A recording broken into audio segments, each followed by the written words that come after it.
Good evening, everyone. Thank you for joining us at our Monday, November 25th council meeting. We're going to begin with our conference agenda, Madam Clerk. This is to inform the general public that this meeting is being held in compliance with Section 5 of the Open Public Meetings Act, Chapter 231, Public Law 1975. The annual notice was emailed to the Star Ledger and filed in the Township Clerk's office on November 21st, 2023, and published in the West Orange Chronicle on November 30th, 2023. Councilwoman Castellino. Present. Councilwoman Geber Michael. Present. Councilwoman Scarpa. Present. Councilwoman Williams. Present. Council President Rutherford. Here. Mayor McCartney. I just saw her there. See that the World Pancreatic Cancer Day proclamation is postponed. We're going to do it when? Okay. All right, we have the Township parking study going to be presented by Mr. McCormick of Dynamic Traffic and Mr. Giosa, is that right? Jerry Giosa of Level G Associates? Ah, go figure, all right? Can't make it up, right? That happens. Welcome, sir. Thank you very much. It's great to be here. Are you Jerry or are you Mr. McCormick? John? Mr. McCormick, All right. yes. So I was told, or asked, invited, I should say, to come in and just give a brief introduction as to who we are, what we're doing, what our scope of work is, and where we stand with that scope of work. We're in the middle of the project, so that's why there's no finished recommendations yet, but I did give you a little sample packet of some of the deliverables, some of the graphics that we're developing as we gain information and go through it all. So that's where we're in the middle. So again, my name is John McCormick. I'm a principal with Dynamic Traffic. I've been practicing traffic engineering for over 30 years, unfortunately, I have to say that. I'm an Essex County guy, I'm a Bloomfield guy. I live in Monmouth County at the moment. So it's great to be back up in, I'll call it North Jersey. Great to be back over the river. So we answered a RFP by the town to do a comprehensive parking study. And you'll see in this little packet I gave you, basically had a couple of different areas, 3 different areas within the town. The Heights, we'll call it Municipal Plaza and Valley, right? Pretty significant size area to do a parking study. A lot of times we do parking studies, they're based in downtowns only, or they're based in certain areas only. This is comprehensive, hence the title and the RFP. So what we started with was basically a meeting with the parking committee. And I won't remember everyone that's there, so I will just say it was Zaya Beth, it was the police, it was the fire, it was the administration. So it was about 10 of us sitting around the table going through just the issues that I think, now that I see things, have been building over 50 years, say it. A lot of the things we've looked at so far, it just looks like a patchwork, right? You solve a problem here, solve a problem here. But when you look at it, when I'm going to show you graphics, in a couple of weeks or months, you're going to say, oh my goodness, that's patchwork, right? It's inconsistencies. So what we're trying to do is not only solve the problems in these various areas. We have residential streets, we have commercial areas, we have municipal parking lots. All that stuff is in our scope of work. There's going to be different solutions for probably each of those kinds of areas. So we're trying to compile everything, and then we're going to come back. We're meeting the working group next week. So we're going to have some substantial findings and some preliminary recommendations that we'll go through with the group before we move too far in one direction or the other. So like I said, what we've done to date is we've gathered in a lot of information. We have all the road widths in town, because road width is important when you talk about parking. We have all the regulations in town, and you should see the list. And that's what some of these are. Like this little second graphic here. Second graphic has all these little color bars. These are all the parking restrictions, and that's just this little sample zone I gave you. Right? So there's a whole legend. I know I need a magnifying glass to read these. They will be sized differently in different formats. But I wanted to give you just an example of the amount of information we've collected, how we're going to try to portray it, and how it looks, and how there's just so much going on. You really have to know what's going on your street in order to know the parking regs. The next little graphic shows all the different road widths. You have roads that are, 20 feet wide, obviously. You have roads that are 38 feet wide. All different roads, all different characters of roads. We're trying to kind of compile that, try to set some type of a standard, if you will, and some consistency throughout the town. Once we kind of summarized and kind of started putting all that data together, we obviously did parking counts, right? Everyone loves a good parking count. We were out here a couple days, like full day night, Thursday, Saturday. We have tons of information. You'll see this on the next graphic. It's the demand summary. The little bottom legend talks about occupancy of the streets. That's how we do this thing, heat map style, where we went down every street and we looked at what was the demand. And we say, is this less than 50%? Is this 75%? Is this full? We also counted illegally parked cars. So you'll see just in this little snippet right here, the demand is high, as you would well imagine, especially in the areas where there's alternate side or things like that, where, we're not using every piece of curb that's out there. So the residents are moving around. So that's a sampling of the data that we've collected for parking demand.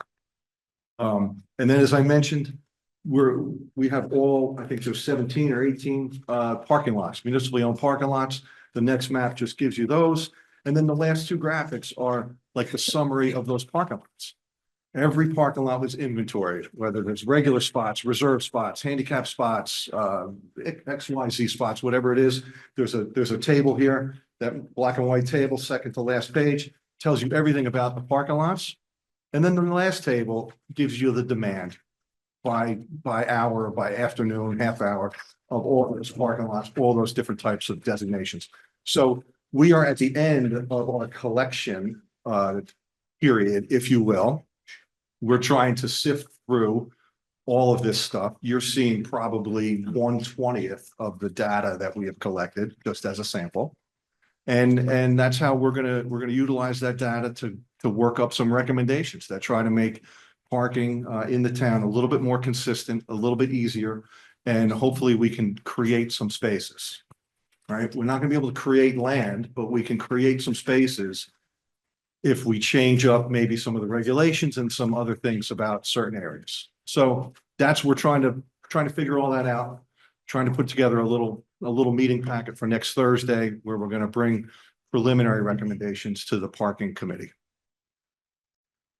That's about where we are. So I'm here to gather more information, concerns, critical issues, things that maybe weren't told to us or have a particular place in someone's heart. You can let me know now. I'll leave my information, obviously, and we'll go from there. Colleagues, do you have any questions? Councilman Michael? So I have a question about our parking lot downtown by the police substation across from Washington's elementary school. Yeah. There's a basketball court there right now that I don't think is it being utilized? I thought No, it wasn't not being at utilized. all. So Neither. that's my question. Which parking lot is this? Right across from Washington Elementary School. Yeah, and they And don't, the back- it's gated. Yes, and the basketball court isn't being utilized. Okay. And that could be extra parking for our businesses downtown, Okay. because there's always an issue with parking downtown. Okay. Is it feasible? Is there grant money for, I don't know, that's why I'm asking. I could. For like parking decks, would it make sense to erect a parking deck there and charge a fee? A You're lot of jumping right in. municipalities are doing, yeah, seriously, it's something Well, you think I've asked absolutely. about last year. These are absolutely all the things that we're looking at. We're looking at in your business districts, should there be a revenue structure to create turnover, Yes. right? Should we utilize the parking lots that are in downtown areas. There's probably 6 of them in this study area, right? Every little neighborhood has a little downtown corner. Should we lay out, places for the employees to park, put them in the back of the lots? They could sit there all day. Then in the front of the lots, maybe it's 2-hour turnover. Maybe the parallel parking spots on Main Street are 15 minutes and there's meters. There's things like that. So in order to create space, we have to change some of the ways we've been doing things. And that's with regulation. So it's either time duration and all those kinds of things, revenue control. There's ways to do that now that are a lot more efficient than the old meter heads with quarters. So those are all recommendations that are going to be in the report. And my last question is, what are your thoughts about having a parking authority like other municipalities have? It's something I've mentioned last year, but there wasn't interest. Yep. When Jerry walks in, we can hit him with that in stride. That's his bailiwick, Okay. the finances and the parking. Jerry is the parking consultant for the Morristown Parking Authority and various other parking authorities in New Jersey. So he is well in tune with all that stuff. Great. I'm kind of the guy on the street guy. Thank you. Councilwoman? Good, Yeah. Councilwoman. Thank you, Councilwoman. Actually, there is interest for the parking authority. It's something we've been talking about for years. It's just we've been waiting for it to get going. That's part of this study. So question in regards to that as well.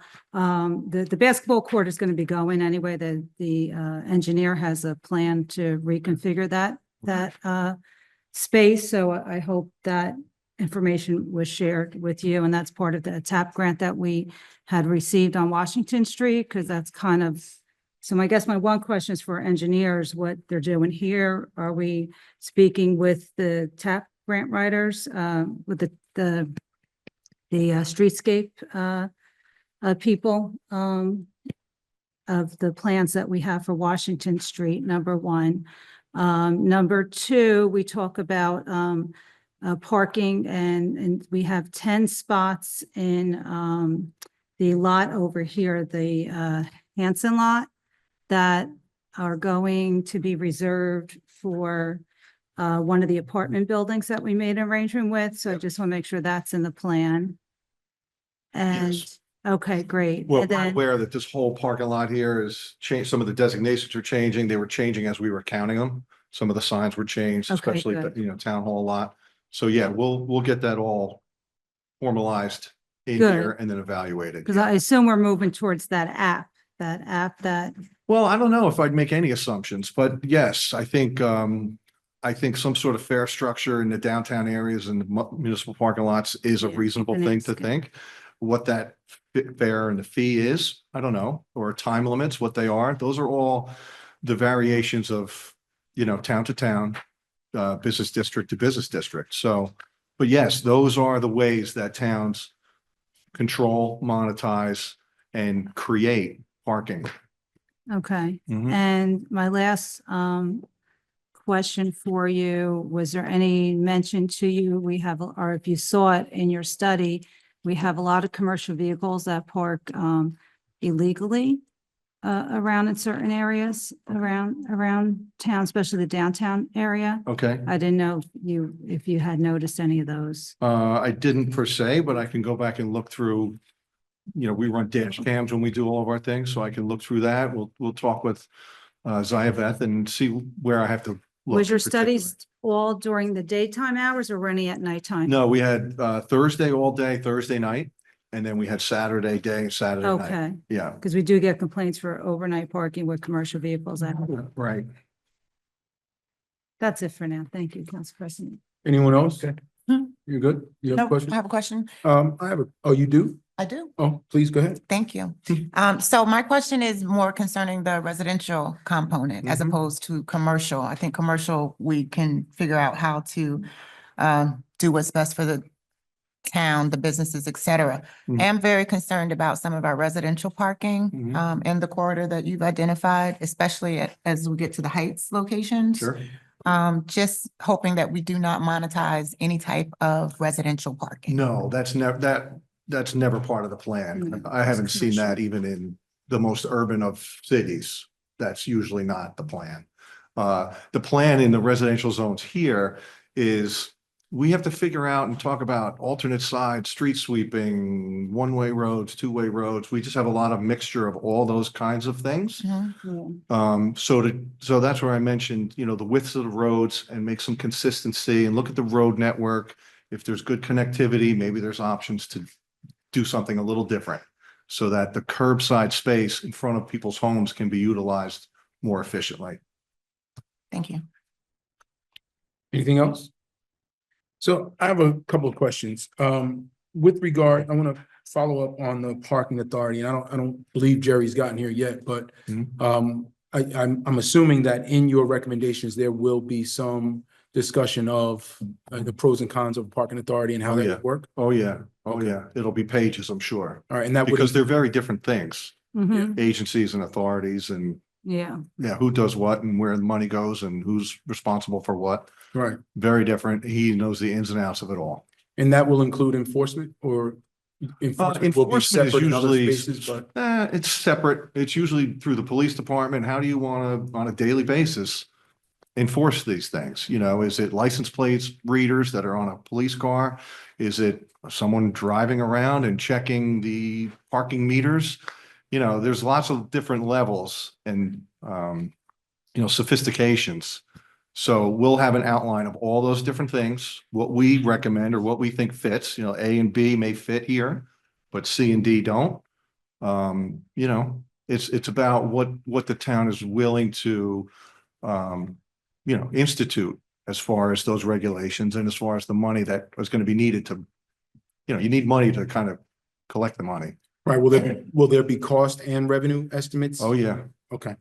And the reason I ask about enforcement, I believe some towns have done offloaded the ticketing portion of it to the parking authority, which is Sure. separate from the township. Sure, sure. Okay. All right. So that was one question. I also want to follow up on another question about commercial vehicles. I think my colleague Castellino. Mhm. So are you going to make recommendations with regard to properties that could either be repurposed or purchased to accommodate additional parking, whether it be for commercial vehicles or residential vehicles? Some of these, I saw in your map, some of these are more than 90% occupied. And I know some of these streets, Mhm. and it's not just about finding parking. Mhm. It's also about public safety, people crossing in the middle of the block, coming Mhm. between the Yeah. parked cars. We have speeding. So, you know, will you include those kind of recommendations, or do you need something from us to make that kind of a recommendation? Well, I think we're going to go through all of our high level ideas next week. And we're going to see which of the ideas sort of stick, which we should dive in further. But yeah, when we give you the recommendations, there's going to be thorough. It's going to tell you how long it takes, what the jurisdiction is that needs to enact that, how much it could cost, how much revenue we could create.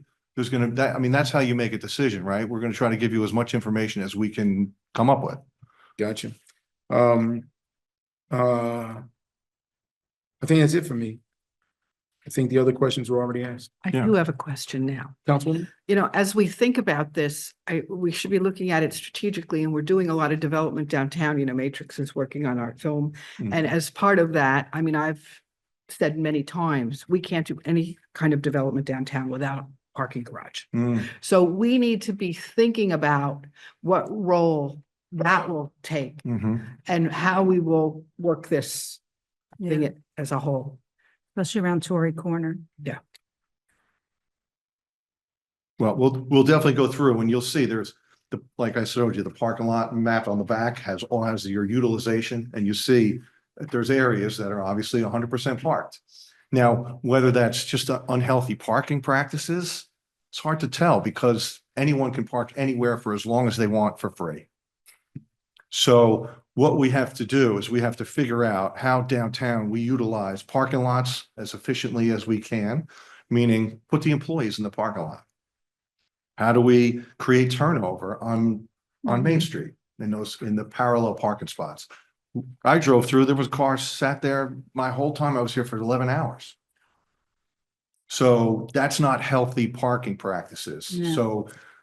So once we figure that out, then you determine, Is there a demand problem? Do we have enough parking? Do we not? Is it just not in the right spot? Is it not being used by the right person? There's a lot that goes into that. So I don't think we're quite there yet, is my honest I'm answer. just saying, let's look at this as a whole. Yes, but all these things I'm mentioning, they all come together and they all parlay on each other. So it's, I'll give you an example. Our Yeah. school district often does these studies Hmm. on whether the schools are overcrowded. Hmm. We spend $30,000 a clip, Mhm. and then they never seem to put into the study the development that we're doing. Oh, sure. Yeah, So sure. what I'm saying is, Yeah, I let's understand. look strategically at the township as a whole and make sure we get all of the information. I understand what you're place. saying. Yes. And what I'll tell you is we're seeing a lot of new developments just around, not in this Mhm. town in particular, but around where they'll build an apartment building, 300 units.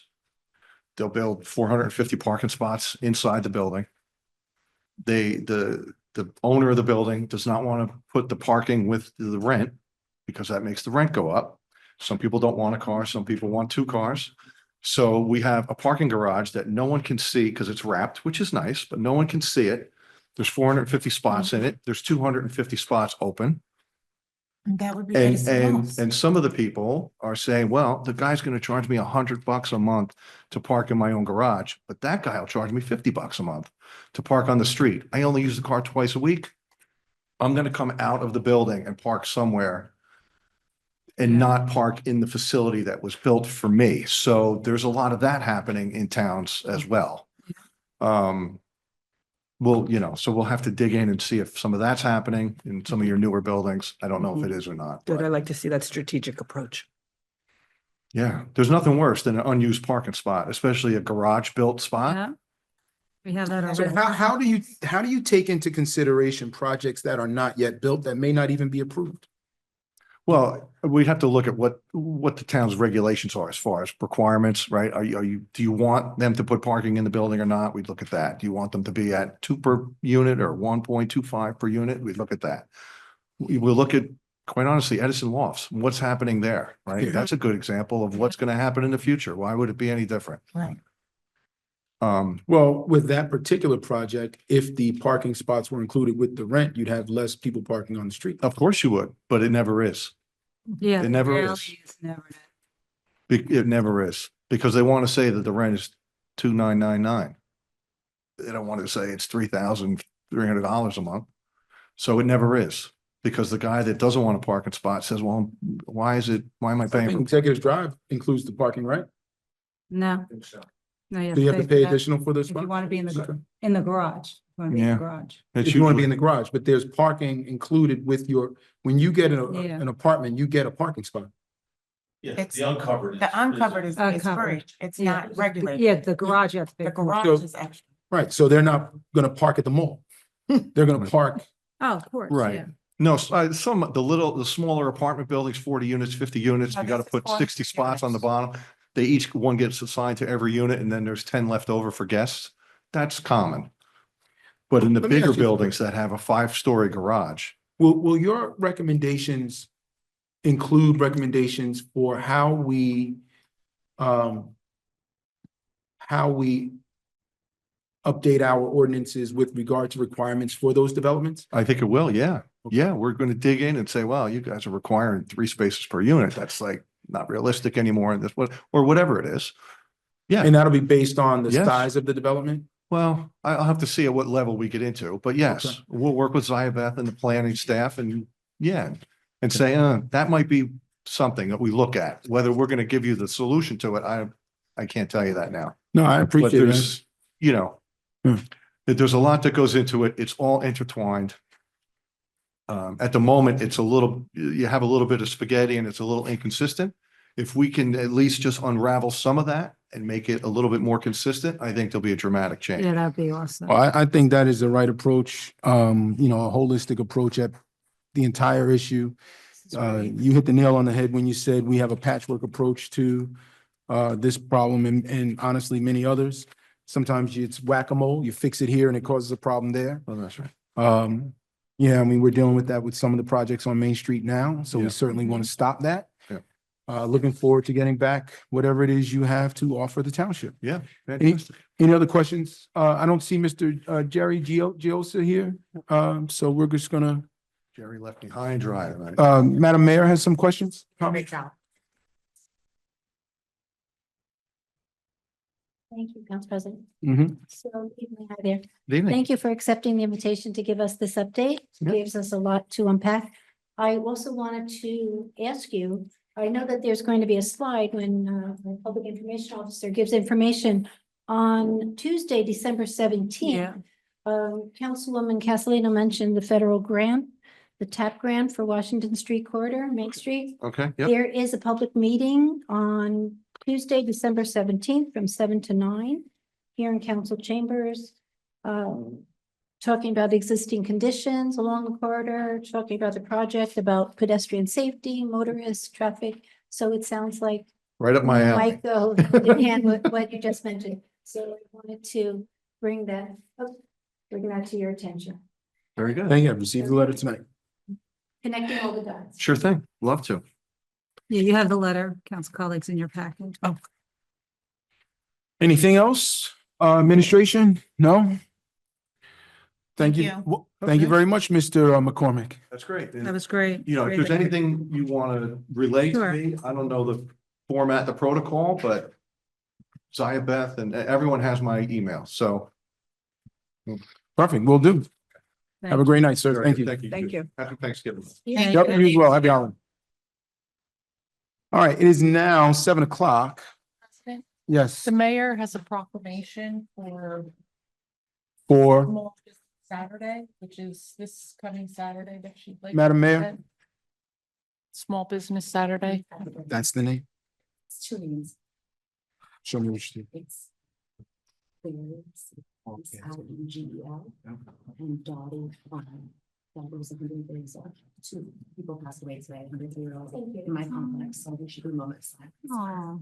Yes, Dottie Klein and Barry Siegel both passed away. Got it. And Dottie is 103 years old. Madam Mayor, Thank you. So, Madam Clerk, thank you very much for this. It was inadvertently off the agenda, but we do have a proclamation for Small Business Saturday, starting on November 30th.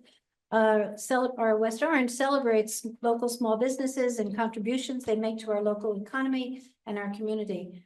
According to the Small Business Administration, there are 34.7 million small businesses in the United States. These businesses represent 99.7% of firms with paid employees. They are responsible for 61% of the net new jobs created since 1995 and employ 45.9% of the employees in the private sector throughout the United States. 68 cents of every dollar spent at a small business in the United States stays in the local community, and every dollar spent at small businesses creates an additional 48 cents in local business activity as a result of employees and local businesses purchasing local goods and services. 59% of United States consumers aware of Small Business Saturday shopped or ate at a small independently owned retail or restaurant on Small Business Saturday. And whereas advocacy groups, as well as public and private organizations across the country, have endorsed the Saturday after Thanksgiving as Small Business Saturday. So now, therefore be it resolved that I, Mayor Susan McCartney, along with the Town Council, do hereby proclaim November 30th, 2024 as Small Business Saturday. I urge the residents of our community and communities across the country to support small businesses and merchants on Small Business Saturday, celebrating its 15th year in 2024, and shop small, shop local throughout the year. Thank you. thank you, Madam Mayor.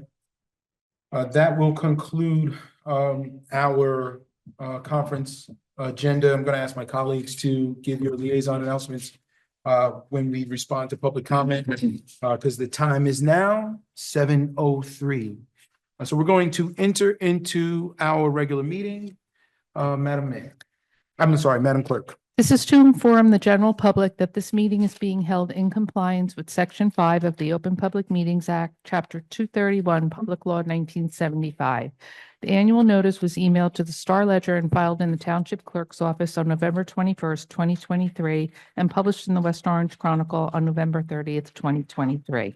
Councilwoman Castellino, Present. Councilwoman Geber Michael, Present. Councilwoman Scarpa, Present. Councilwoman Williams, Present. Council President Rutherford, Here. Mayor McCartney. Will everyone please rise for the Pledge of Allegiance?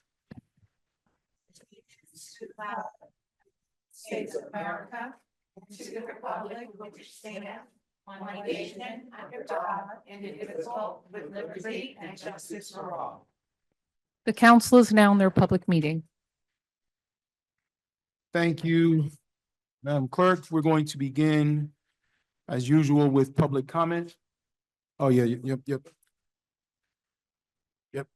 So, Mr. Fagan and, Mr. Puglisi will, lead us off. And as usual, we will only have public comment from those that are in the gallery. If you're joining us via Zoom, you will not be able to participate in public comment. Before you get going, Mr. Fagan, just today, we had two residents, pass away. Mr. Barry Siegel and Ms. Dottie Klein. They both lived in the Hilltop Villas. And I understand that Ms. Dottie Klein was 103 years old. She may have been our oldest living resident. So just before you get started, I want to have a brief moment of silence. Please join me.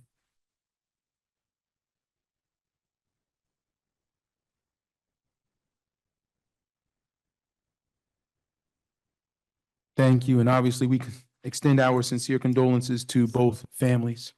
Mr. Fagan. Thank you, Council President. Certainly 103 years old is a good run. Yeah, God bless. I hope to get that. As you mentioned, condolences to both families. Yep.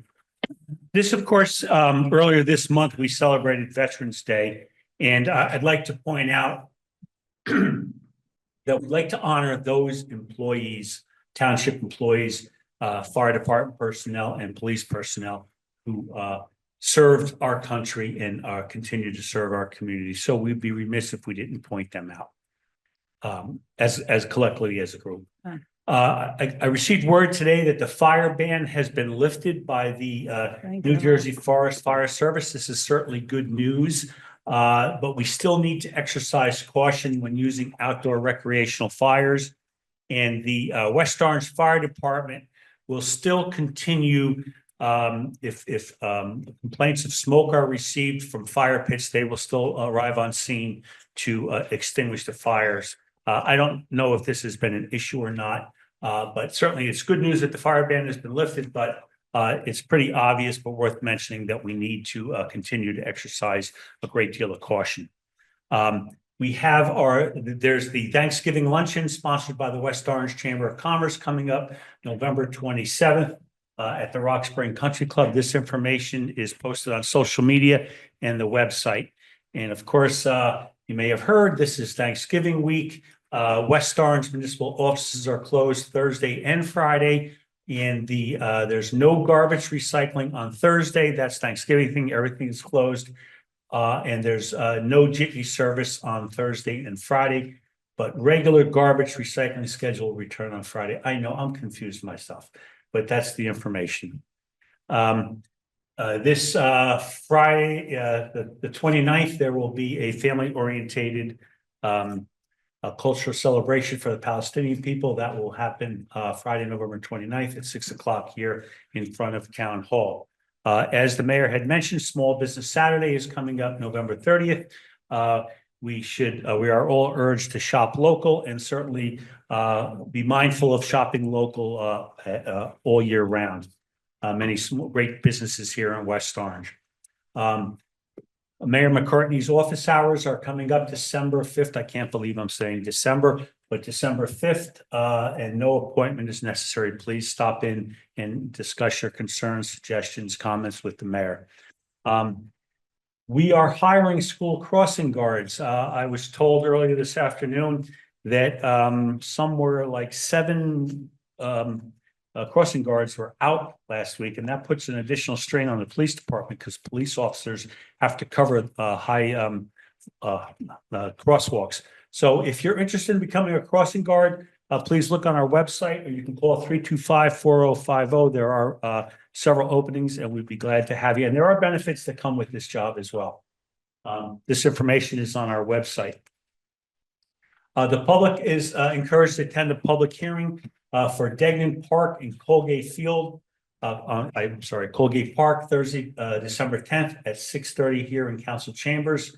The township is submitting Green Acres applications for Vincent's Pond, walkway and dredging improvements, and also Green Acre application for improvements at Colgate Park. So please consider attending to hear about everything that's going on there. And also, as mentioned, council chambers is going to be a busy place December 17th. The public is invited to review the project for the transportation safety upgrades scheduled for the Washington Street corridor. Santa Claus is coming to town. I think we've all been good. We're on his good list. So he is going to be the tour schedule. This will be posted on the website. He's going to be visiting all the schools. These times will be posted as well, and the times are approximate, but this is always a much anticipated event this time of year. As there's no public comment from the Zoom audience at tonight's meeting, but as always mentioned, you can contact all township council members via email at council@westorange.org. And I believe Megan Brill, Executive Director Megan Brill, has a few announcements that she'd like to make as part of this report. Megan, will you come up, please? Thank you, Council President. Thank you, sir. Thank you, Joe. Hi, everybody. Megan Brill, Executive Director with Downtown Alliance. We have Santa Claus coming to town on December 7th. We have flyers that are posted all over the place now. We start off with breakfast with Santa at Washington School, and we continue with pictures from Santa. I know it by heart anyway, Joe. We have pictures of Santa and the guided trolley ride. And I'm working on the schedule. I just need to know, Bill, if you're in or out on that day, December 7th. We can fill out a schedule, right? And new this year, we added a magician is coming at 3 o'clock to Washington. So we'll have a magician show for about an hour. And then tree lighting is at night. The only that's okay. The flyer has been the flyer for the last 9 years or something.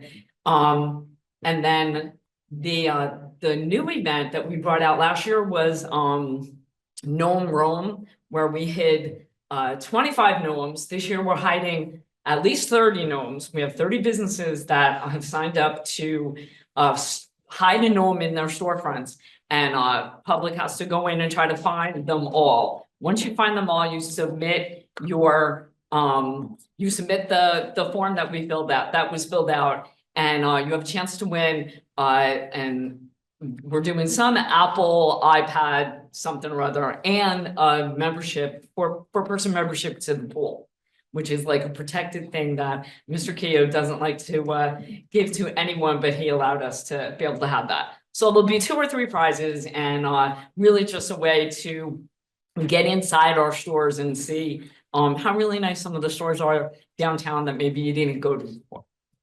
So that's it. And then Michelle can talk about, right, this is our special graphic for breakfast with Santa. The Washington School Food Services does a great job of serving breakfast, eggs, bacon, cereal, toast, everything. And it's only $8 a person, and kids 2 and under are free. But that's it. All the information is on the town website and the downtown website and our Facebook and Instagram pages all over. And then Michelle, you'll talk about tree lighting. Okay, great. That's it for me, unless you have any questions.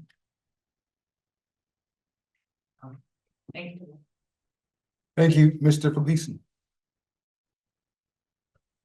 Hi, Anthony Puglisi, representing County Executive Joe DiVincenzo. Just a couple events. I know I mentioned them before, but we are in December. Our Holiday Light Spectacular at Turtleback Zoo started this past weekend. It continues again this weekend, the day after Thanksgiving, and continues until the end of the year, every night from 5 p.m. to 5 p.m. to 9 p.m. We do ask residents to bring non-perishable food items, used winter coats, or new toys that are then donated to the Community Food Bank of New Jersey and other organizations to help less fortunate during the holidays. And it's no admission at the holiday lights. And then also in the bottom left, you see the historic holiday house tour. That's December 7th and 8th. And like I said before, the one site in West Orange that is included on the tour is Glenmont, which is Thomas Edison's house. Times vary at all the locations. Both this event, both holiday lights and the house tour are on our website, EssexCountyNJ.org. And I just want to wish everyone a happy Thanksgiving. Thank you. Happy Thanksgiving. We're now going to open it up to those that are in the gallery. Please approach the microphone, give us your name and address.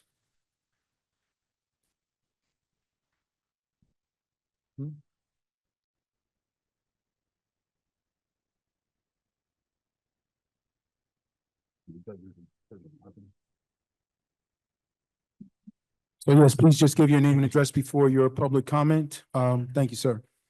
My name is Stephen Johnston. I live on Sheridan Avenue in West Orange. I would request that you address me by my first name only. I would like to take a moment to thank the mayor for her response to the effort to make the town more inclusive and remove barriers to restrooms by conducting an inventory of the single-use restrooms in the township and starting the process of replacing those signs, as well as the administration's initiative in adding the code language update to tonight's agenda. In regards to ordinance number 2883-24, the bill itself is numbered incorrectly as 2884-23. Additionally, both drafted changes should read the same way and include the same classes. Both should include and read as follows: quote, age, sex, sexual orientation, gender identity, gender expression, race, creed, religion, or national origin, end quote. The current proposed language is inappropriately worded as it contains multiple conjunctions. The update in this language is more than symbolic and will enshrine our town values in our code. I would like to thank the town council members who voiced support for the single-use gender-neutral restroom bill. I have been notified that Garden State Equality has sent a letter to the town council and mayor in support of the bill. In email and at the last town council meeting, I requested that the mayor add the single-use restroom ordinance passed by several other neighboring towns to tonight's agenda. I return tonight to request the town council act and add the bill to tonight's agenda for first reading under new business. Previously, a concern was raised over the cost of the bill for local businesses. Restroom signs can be purchased at various stores for as low as $2 or as much as $20 with Braille. The bill does not specify what the sign has to say, only that single occupancy restrooms cannot be limited to a specific gender. The sign could simply say, quote, restroom, as is noted in the bill. The business owner could print out their own sign and laminate it or not. They could buy a plastic sign that simply says restroom on it. That would be a one-time purchase for decades. The cost of the bill is low, but its impact will be felt by those who are vulnerable and in need of support. I cannot fathom any unintended consequences to the bill other than broadening access to single-use restrooms for all residents, regardless of gender. This is something anyone who has ever flown on a plane has encountered, had no issue with, and then went back to their seat and had some pretzels. Every West Orange resident who crosses into the entire state of New York and the neighboring towns of Montclair and Milburn, among others, encounter gender-neutral single-use restrooms by law. When you vote for the bill, you vote to support women, disabled individuals, and yes, even transgender and non-binary residents. I ask that you add the sample bill I sent to council to tonight's agenda on first reading and to pass the bill into law on December 10th. Thank you. I will be leaving tonight to go to the HRC meeting, which is double booked for right now, but you all have my email and cell phone number. I appreciate your support. If there are any public comments, response to my public comments, I'll be sure to watch them on the video. Thank you. Thank you. Does anyone else want to address the council or administration?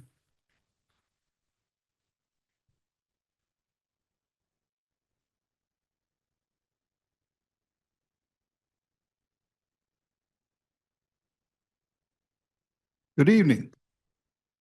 Joe Krakowiak, Grandview Avenue.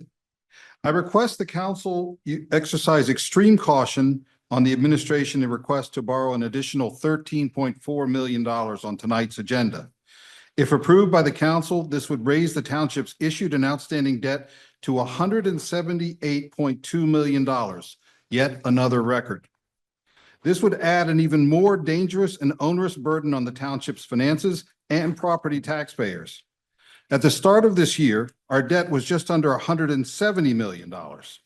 That represented a 49% increase, a total of $56 million from the end of 2020, just 3 years ago, from $113.6 million, which I already thought was dangerously high for our township, particularly as it was borrowed at some of the highest interest rates most of us have ever seen. With $170 million in debt, we already budgeted nearly 12% of this year's municipal budget to debt service. We're spending $11.6 million this year buying nothing, only paying for past borrowing and spending. Imagine paying nearly 12% of your household income to pay existing credit card balances. Adding more debt is highly likely to make our finances even worse. The supplemental debt statement required by the state to allow an informed decision on whether to add more debt clearly shows that the township is rapidly approaching the limit of what we can borrow. At $178 million, we can only borrow just over $83 million more. In other words, we would have borrowed just under 72% of our credit limit. At the end of 2020, that ratio was just under 50%, 22 points lower. At that rate, from the last 4 years, we would be unable to borrow any more even before we get to the year 2030. Let that sink in. And that's not even counting how much of our budget would have to go to debt service for this higher debt. Councilmember-elect Joyce Rudin and I ran successfully in the election a few weeks ago, heavily on the need for fiscal responsibility in our municipal government. And by the way, thanks to everyone for their vote in support. We are eager to take our oath of office and join the council to start working to make our town an even better place to live, visit, and do business. But the first thing we must do is collaborate with the administration, including the new CFO, to develop a strategic debt reduction plan. And the sooner, the better. But every dollar that we add to our debt makes it that much harder to fix and to make our township more affordable and responsible to our priorities. We have a lot of worthwhile projects on the proposed capital budget, but except for the proposed borrowing of $1.8 million to fund severance costs, where the only alternative is to raise taxes the full amount next year instead of spacing repayment over 5 years, these projects can wait a few months until we get a clearer view of how we are going to get out of getting this raging debt under control. I urge the council to vote down the other $11.6 million in proposed borrowing until we have a plan in place to avoid debt Armageddon. Make no mistake, that's exactly where we are heading, if we're not already there. And if you believe a project must go forward now and can't wait a few months for reconsideration after we develop this strategic plan together, then please consider carving that project out of the larger collective represented in this bond ordinance and just vote on that project, not the entire proposal. Vote down the proposed ordinance and ask for the much smaller one. We must change this ruinous direction on borrowing and debt sooner rather than later to lessen the pain as together we get to a better, more fiscally responsible place we need to be. I wish everyone at the council meeting a blessed and happy Thanksgiving. And in case I don't have a chance to attend the rest of the meetings this year, I also thank Council President Rutherford and Councilmember Williams, who are leaving the council at the end of the year, for their service and wish them well in the future. Thank you. Thank you. Anyone else?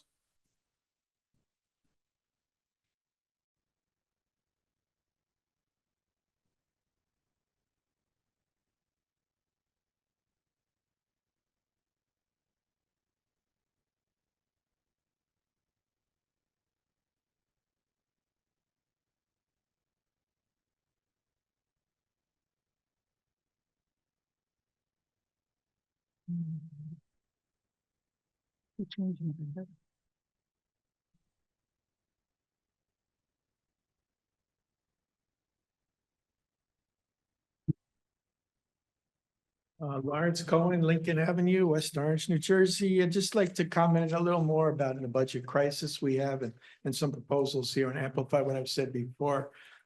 It may seem like a little amount, but there's a agreement with Roseland for animal control. And I think it's about 18,000 that they will pay us for us to be their animal control service company. I'm just thinking about how we could price this. It's not only how many calls were made by Roseland to use our services. It also has to do with how much it would cost Roseland to have an animal control office. I mean, and we should price that in, that we're saving them a great amount by them relying on us and not having to have any employees, any insurance, any physical building, any vehicles. And I think we could probably, price that and have a higher price for our agreement. That's sort of an economies of scale type agreement where we're getting something from them and they're getting something from us. It could be a win-win for both. And we could do this with other townships nearby. If we have an expertise in something, maybe I looked at Verona and they have an agreement with Wayne for animal control. And then I looked at Wayne's website and they're very simple of what they do, what they contract out. And that was interesting. So we could learn from other townships. So I guess this is something that other, I guess we're 50,000 so people and Roseland is 8,000 or something. So we can really help them out and maybe they could help us out if they have an area of expertise. Moving on to another topic would be, again, the parks. What is it? It's a Degnan. Now there's a Degnan Park, Lake Degnan. I walked around there and a lot of trees have been cut down recently. And I didn't know what this, and I took pictures and they were, and I asked people, they were healthy trees and the trees, the stumps were healthy and the stumps were kept. I just don't know why. And then I spoke to some neighbors around there and they told me that one neighbor right near Hooper Avenue had his trees cut down 4 years ago by a different forester. And he was heartbroken. He said that these trees, he had 30 trees cut down. So now I'm just talking, when I walked around the park, I found about 8 trees cut down. But these trees are irreplaceable. And I mean, they're replaceable, but it'll take hundreds of years to grow back. And so there's even a tree planting proposal here. To me, it's crazy to cut down a good tree, a healthy, mature tree, and then that costs a lot of money and it causes a lot of damage. And then to replant a tree in its place, it just doesn't make sense. I just wonder if there's just some real bad planning involved in this. And I have that from experience from a street that I live on, Lincoln Avenue, where the trees were cut, many mature trees in between the street and the sidewalk, just for convenience of making a different type of curb and different type of sidewalk. I mean, it didn't make sense. I thought they could have worked with the tree and worked around the trees. Let's see, another thing, I guess it's a big item. It's the park, what is it? Crystal Lake. So it seems like 1.6 million, it will, 1.6 million it costs, and then we have to front $160,000 for an engineering study. And what are they going to do there? They're gonna, I guess, pave a dirt and cement area, make it larger around the lake. They're gonna dredge, and then they're gonna work on the a theater that seems fine, an outdoor theater, and make it very higher class, but it doesn't make sense. It's a waste of money. And I think we still lose money, even though it's $1 million grant. I think we'd have to, if I'm not wrong, 600,000 we have to pay ourselves, plus the 160,000 or up to 160,000 we'd have to pay for the engineering fee up front. I don't think we have the money for this. I think it's a waste of money. And we really have to watch the budget. Our schools are great. I've seen a lot of people say they love the schools. you know, if we, I know this is, we don't give money to the schools, but we should focus on things that we do great and Time's up. thank you. Thank you. Anyone else?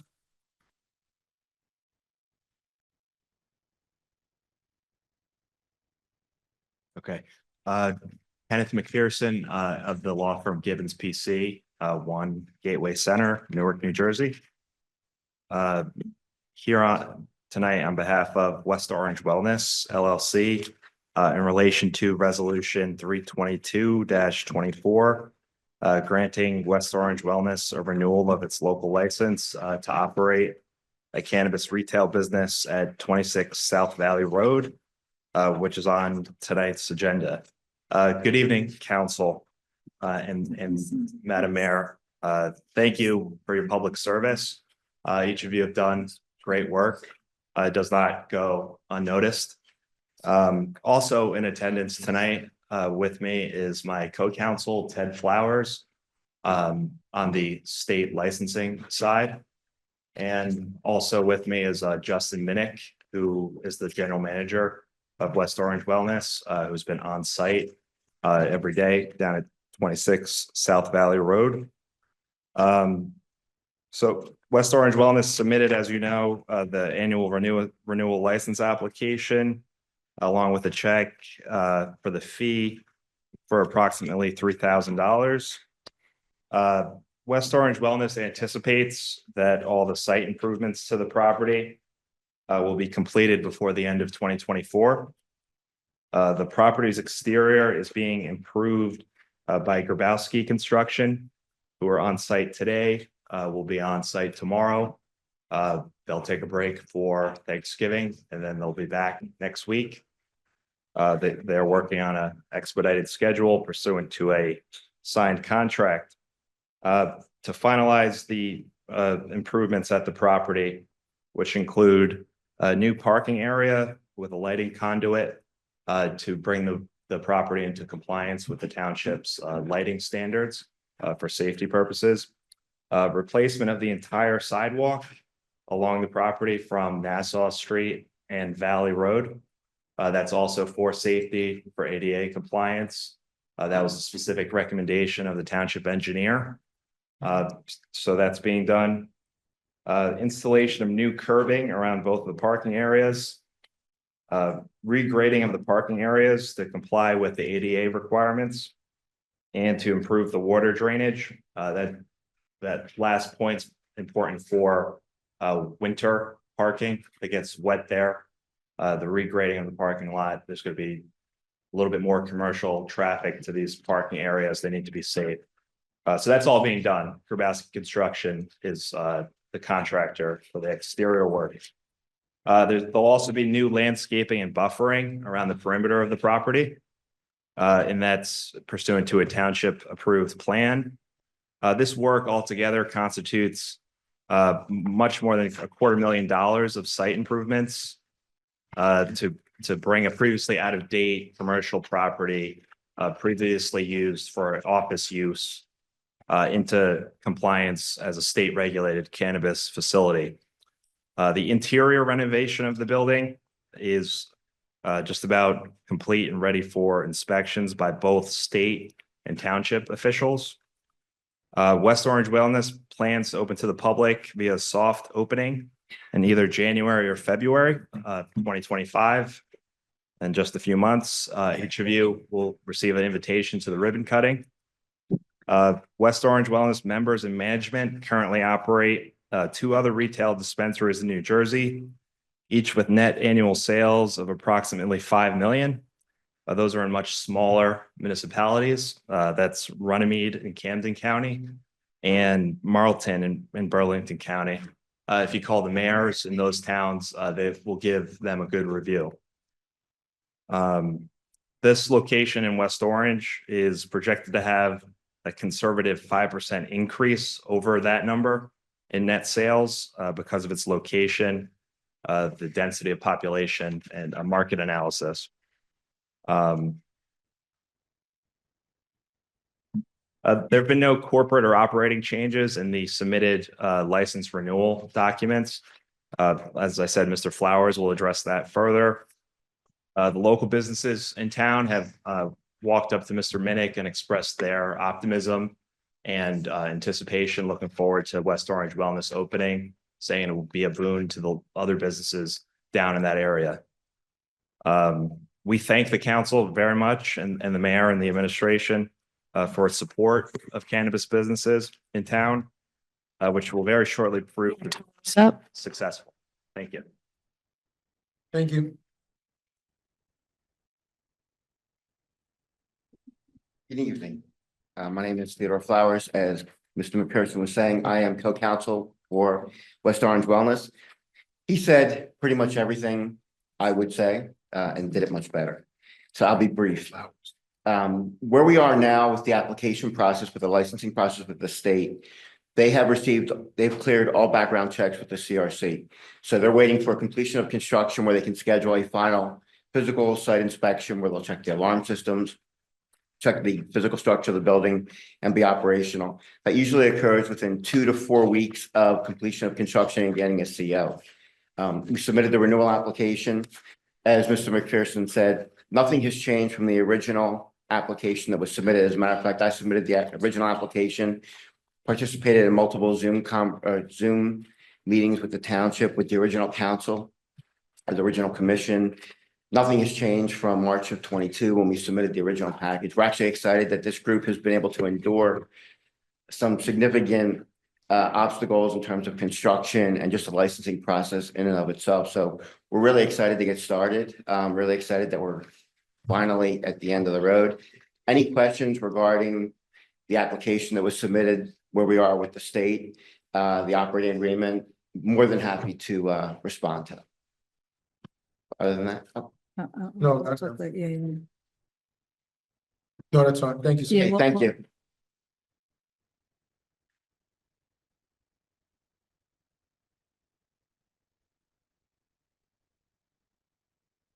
Yep. Good evening, council. James Jackson, 1 Ashley Road, West Orange, New Jersey.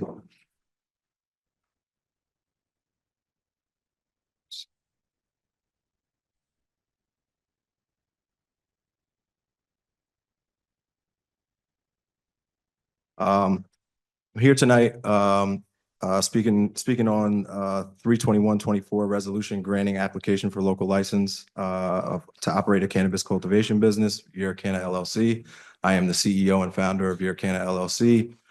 Just really wanted to take a minute, to say this is a long time coming and we are happy to be here this evening, but wanted to take a moment to really thank each and every member of the council, as well as Chief Abbott, as well as Madam Mayor, for their support of cannabis operators here in West Orange. I know the state gave little guidance to municipalities around, how to make this work. And I have to give kudos to you all for putting forth and coordinating a fair application process, specifically for, and in support of our license here at Canna.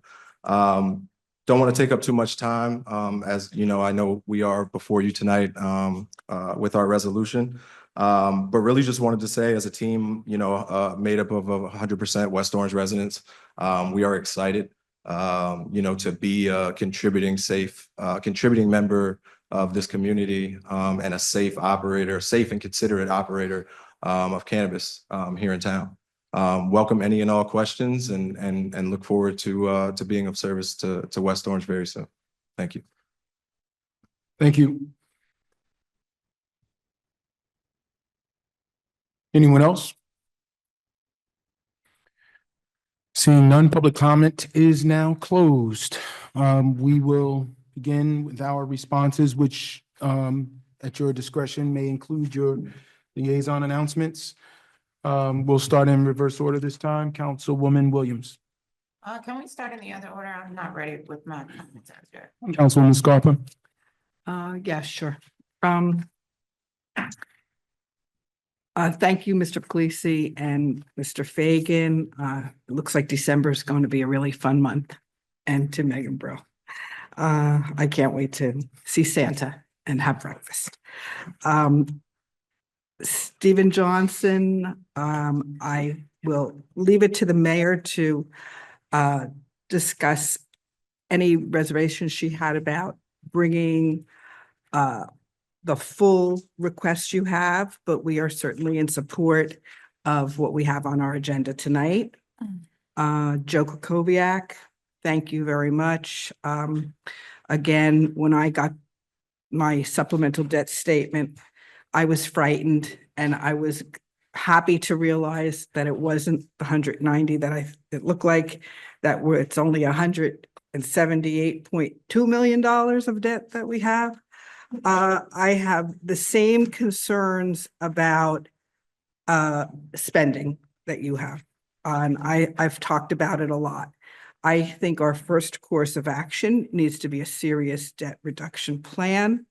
I think we should do nothing except the very minimal amount of spending that we have to. There are the have tos and there are the want tos, and there's a lot of nice things that we want to do. But I think right now, until we all get together and wrap our hands around the debt, we have to take out the most important projects, of course, police, fire, and certain other things that need to be done. And we need to get a more strategic plan in place for next year. And some of these things may have to be put off. Lawrence Cohen, thank you for coming again. It's nice to see you here.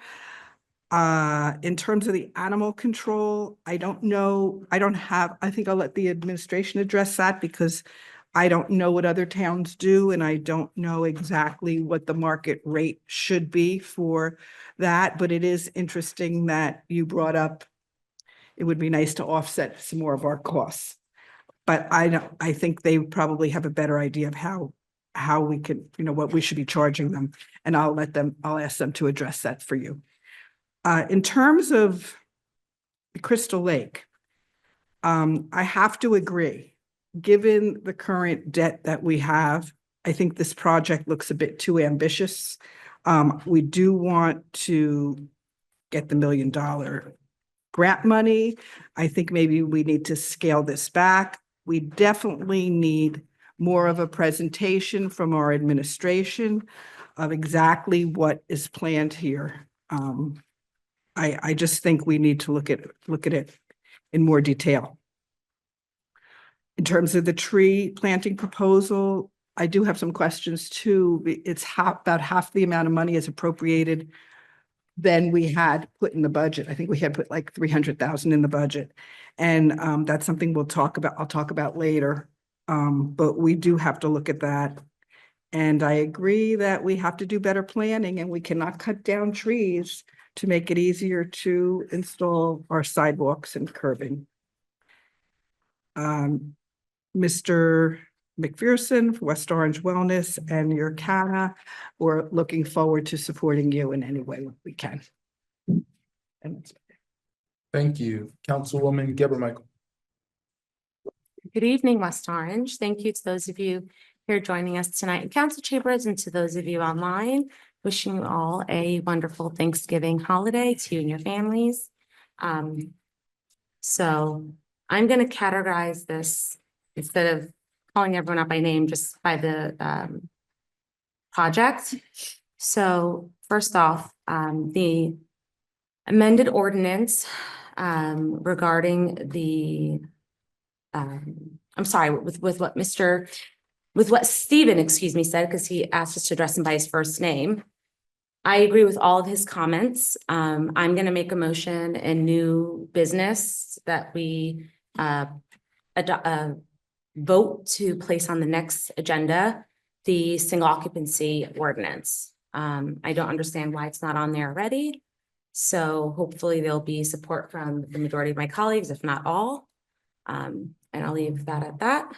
And regarding the capital bond ordinance and the debt statement, I am very concerned actually about the debt that we're in. And I do look forward to working with our new CFO, Mr. Detiniak, regarding a debt reduction plan. And I do want to echo the sentiments of my council colleague, Councilman Scarpa, regarding prioritizing the projects. I believe that there are some projects in there that are priority and others can wait until next year.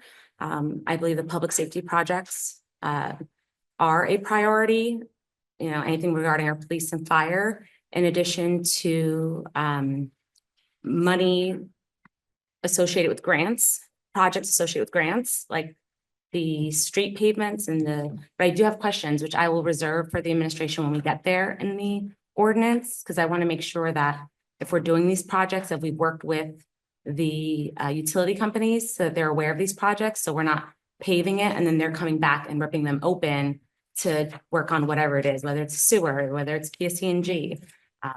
So those are questions that I have for you guys later on. Regarding the animal control agreement, I'm going to defer to our administration. All great questions. Regarding Degnan Lake, as well as Crystal Lake and the OSPAC project, we are going to executive session. So those are questions that I have for you guys regarding the grant. And then the trees, the tree purchasing and planting proposal, I too am confused as to why it's only about $142,000 when we budgeted $300,000 this year. So those are, I'm going to defer to the administration as to what happens with the other 150. I thought the plan based on a previous meeting was that we were going to spend the money, the $300,000 purchasing the trees this year and then planting it next year in warmer weather. So I do look forward to hearing your answers. West Orange Wellness, Irricana, super supportive, really excited for you and for this town. I'm going to go to West Orange Wellness. Based on your projections, if the two current businesses are grossing $5 million each, and you're projecting we're going to get 5% more, that means the township is going to get at least $100,000 in revenue, which I think is fantastic. And I think it's really important, whether it's this council or the, next year with the new incoming council, there's a lot of money we're going to be getting between this, even the Comcast deal that we're going to discuss later, the 2% in revenue from them.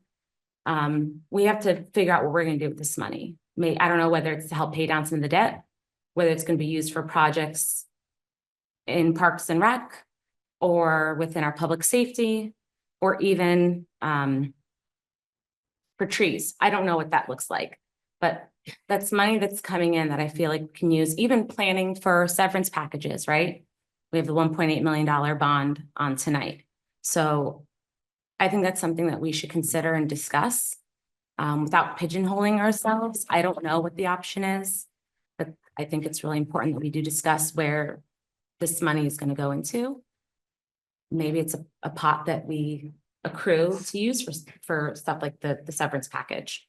I don't know what it's going to look like, but I think it's important. So then we're not having to bond money and then pay interest on things when there are other ways to proactively, creatively use the money that's coming in to our town.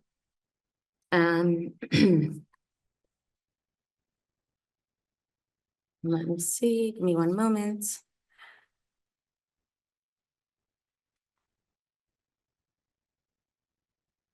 I have other comments, but I will reserve my comments for when we get to them in the agenda later on. And then most importantly, when we are in executive session. So thank you. And that concludes my response to public comment, Council President. Thank you, Councilwoman. Oh, wait, sorry. I do have one last question, Mr. Detiniak. The debt. How much debt are we retiring this year? Is that included in the supplemental debt statement that you sent us? I don't know if you should answer it now or No, later. please be prepared to, there'll be several questions with regard to the debt, so please be prepared to answer that in conjunction with the other questions that will be presented. We'll give the administration a chance to answer all the questions that have been posed to you. Anything else, Councilwoman? That's it. Thank you. Councilwoman Williams, are you ready now? I am. Thank you so very much. You're welcome. So just wanted to say, good evening, West Orange. Thank you, Councilwoman, Mr. Fagan. Thank you, Councilwoman, yeah. Mr. Puglisi, for your information and updates on what's going to be happening for the remainder of this year and through December. It looks like West Orange and our Parks and Recreation Department are going to have a fantastic holiday season. Stephen, just to reiterate, our process for putting something on first reading is a majority vote, and then it goes on to first reading at the next meeting if there is support. So that is the process for any additional updates to the ordinance. Thank you, Mr. Kukoviac, who has outlined our debt service. Just want to be mindful and remind the public that while our debt service has increased over the past 4 years and certainly increased over the past 2, that has been in anticipation of the movie studio. So we did purchase 13 parcels in hopes that that would be developed. We do anticipate and did approve for the sale of those properties to go to the developer. So that will unload a tremendous amount of the debt that we have incurred of late. Mr. Cohen, again, just not having the detail on how we can continue to support our neighbors with our animal control. But I do know this has been a practice over several years, certainly beyond my tenure on the council. And it is always a very nominal rate. I know $18,000 to $20,000 might seem insignificant, but we also clarified at the last council meeting and can have the administration reiterate as well that these transfer of services or shared services, if you will, do not put a burden on the municipality. And we appreciate the transfer of funds that we are to receive. I think last month or we were told that there were maybe 5 pickups from the dog service from the township. So again, extremely insignificant, not to be overlooked, because at the end of the day, we still also have to move our facilities as well. So also wanted to address, you thought it's crazy to cut down healthy and mature trees. Certainly, we all at this dais agree with you as well. And the practice of cutting down healthy trees to do street paving has been discussed ad nauseum, and our administration has agreed, our engineer has agreed that we will continue to look at alternative methods other than just basic tree removal as we continue to repave our roads. I also want us to be mindful, and I will continue to say this, that we are not professionals. That we are, in most cases, just the general public. And so identifying a healthy tree is not our expertise. And I do encourage us to leave that to the professionals. And there may be stumps that we look at once they are cut down that may not look damaged, but that does not mean that the tree is viable or that it did not need to be cut down. Again, not dismissing the fact that we have done a lot of tree removals in the past as we have continued to pave our roads. But again, that's a past practice, and I'm confident that this administration will do everything necessary so that we can keep as many trees in West Orange as we can. But again, to that point, you know, I've had what I thought was a healthy tree fall on my house and my neighbor's house just a few months ago. So trees and the viability of trees. And I remind us also that we lost a life with what probably was not considered a tree that was unhealthy.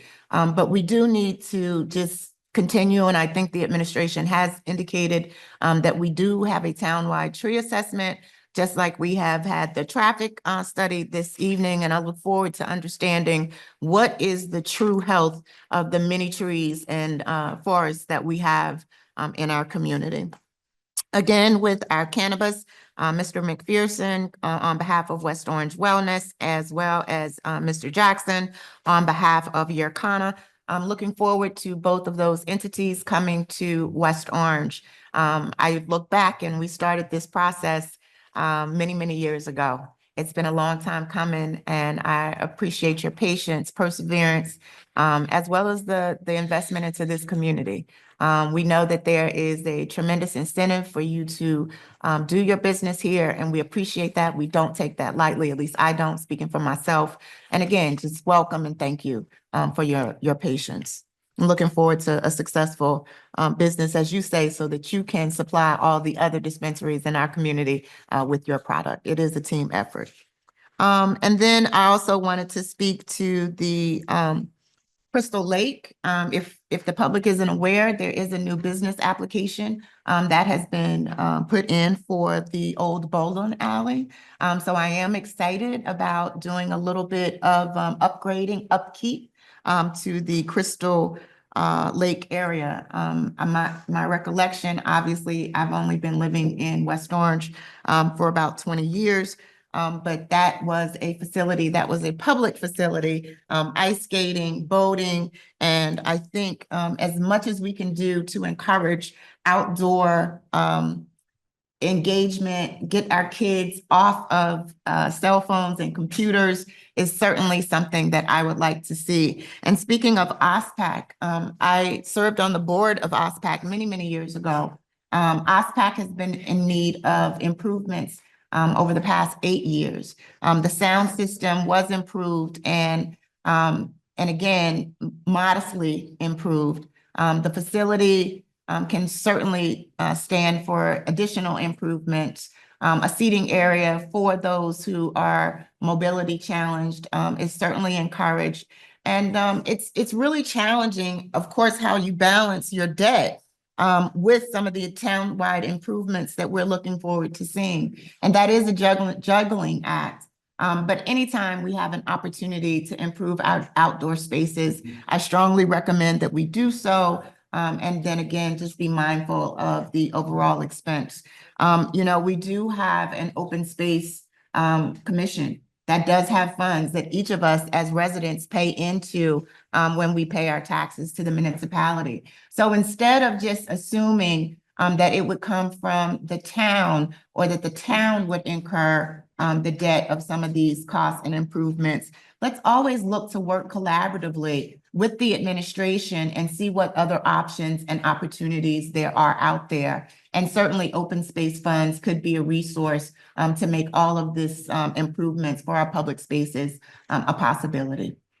That's what I have for responding to public comment. Just wanted to talk about last week, and the League of Municipalities Conference was held in Atlantic City. And I want to thank the administration for giving us an opportunity to attend lots of classes, lots of workshops, and of course, lots of partying and networking. It was a great time. I've gone every year except for the first year when I served as a councilwoman, and it's always informative classes. It helps you do this job behind this dais tremendously better. And it gives you an opportunity to network with your colleagues and see what they're doing in other towns.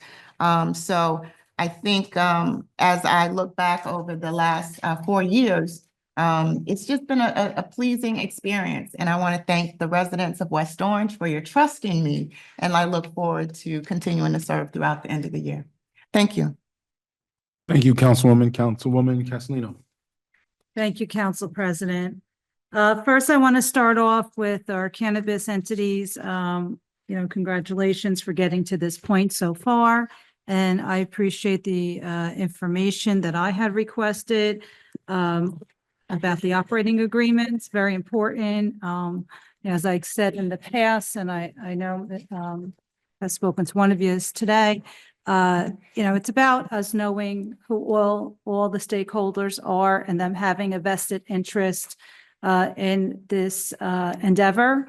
A lot of concerns in the communities about the industry, and hopefully, those fears will subside a bit. But again, we need to know who each and every stakeholder is, and moving forward, if there is a change, the part of the ordinance, so is you have to send that information to us. Don't wait for us to ask. You're obligated to send that in per our ordinance, because we need to know. But thank you very much for accommodating very quickly and getting that information to us. I appreciate that, and lots of luck. All right, so let me jump to Mr. Congratulations, Councilman Kukoviac, and Mr. Cohen's comments in regards to our debt service. You know, of course, we're always concerned about debt service. We just don't sit here and just vote yes for the heck of it. You know, we have a lot of responsibilities while we're up here. And moving forward, you know, it's, you know, if you read the ordinance and take your time to review, we have a lot of our directors present. These just aren't, you know, extra acts. You know, we have renovations to our firehouses, our fire department. We have here a lot of road work. Our infrastructure is very, very old. I know, Mr. Cohen, you mentioned last meeting that you're out knocking on doors for the candidates you support. Well, myself being a candidate and talking to folks for over 6 months, I mean, you'd be amazed how many roads that we haven't paid in 20 years. And folks are waiting for those roads. Even though they don't come here, they're still waiting. So we have a lot of roadways on here, and we'll go over that later on. I don't want to take Mr. Jatiniak's thunder away for later, but a lot of sewer improvements and repairs to the many needed areas. And I want to thank our engineer because she's been working tirelessly. She's been trying to hire an assistant, which we had put in the budgeted in our operating budget, and just trying to get personnel here in the township has been difficult. But she's been working tirelessly. You saw the presentation earlier tonight just on our parking lots. We've been waiting for parking lot improvements for a long time. And without those improvements, we can expect some of our retail sites in our corridors to you know, expand. So there's a lot on here. We'll go over that later. We have a ordinance tonight on stormwater management. And so some of the sewer, like I said, sewage and drainage is also included in here. So again, when we talk about deducting and making deductions in this, I'll defer to Mr. Jatiniak later. You know, you take out a $500,000, which is a lot of money out of these bonds. And you know, we'll see how little that reduces the payment, unfortunately. But we are mindful of our debt ratio, but we also have to manage and govern. And this is the system that we inherited as council people of how we plan our capital projects. And what's exciting with the new CFO this year, he will be making recommendations to us on how we'll be able to change some of our methods that we've used in prior years. So we look forward to that information as we work forward with working with him. So just wanted to point out those few items and look forward into digging deeper in a later conversation. But I do want to mention the parks. I know we received a grant. OSPAC is a crown jewel of ours. The grant we received is for the path around. I see Mr. Keogh in the back, and he could talk to the other needs of OSPAC. It has been a great resource for our community. And especially during COVID, when COVID hit, that was the only place, that and the golf were places where folks could go and enjoy a much needed recreation. So we'll have to balance that out, hash that out later of what we all think is important for the community, and talk about that later. But we can pay down debt. My colleague, Councilwoman Williams, she had mentioned about the film studio. You know, we need that purchase to go through.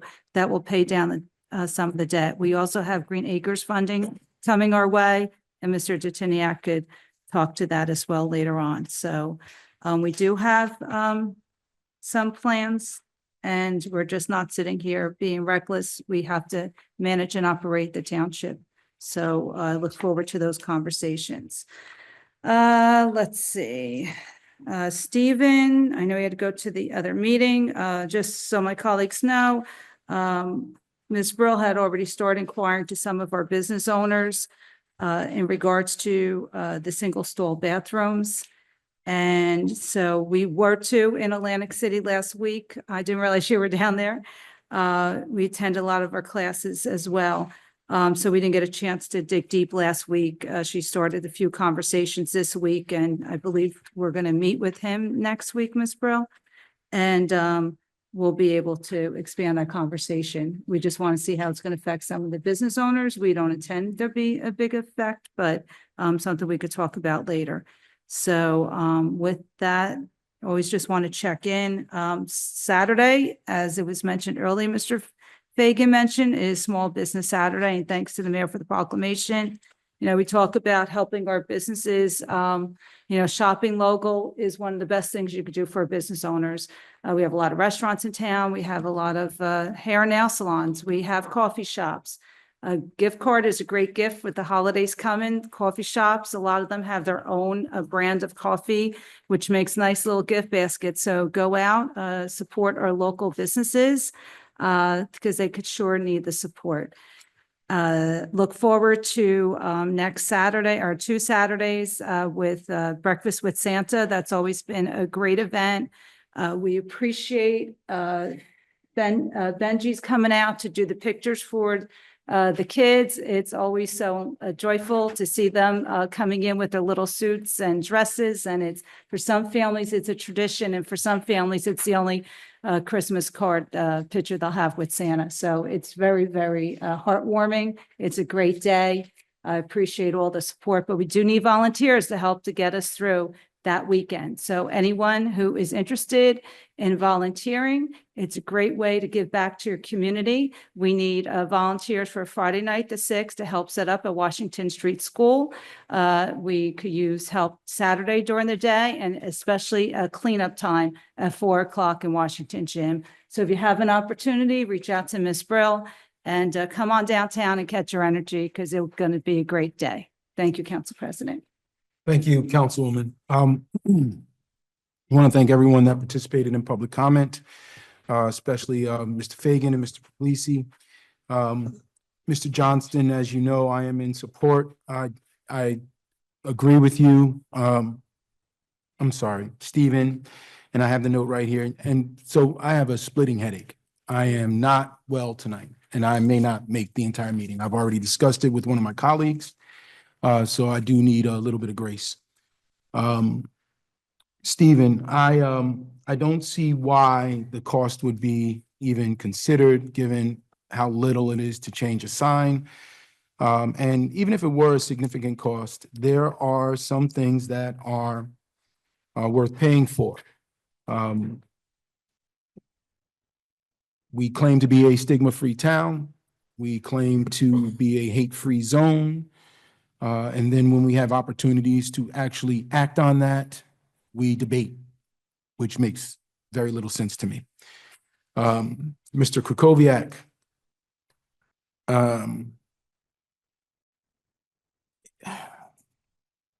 so I just, let me say this. This year in our budget, $800,000 was taken out by me, by my recommendations. Last year, when we were presented with a 16+% property tax increase, or the laying off of half of our workforce, which would have shut down the entire town and completely negated the services that people pay for, I made the recommendation to freeze all open positions and promotions. Tough call. It's not something that was popular in town hall. But it was something that needed to be done in order to protect jobs and provide services. So I do think the council is aware of our financial and fiscal responsibility. And I'm looking forward to the conversation with Mr. Tiniak. I do thank you for providing the supplemental debt statement. But to your point, we have quite a bit of debt. I'm not as concerned about it as you. My concerns aren't with the level of debt. My concerns are with the execution required to get it down.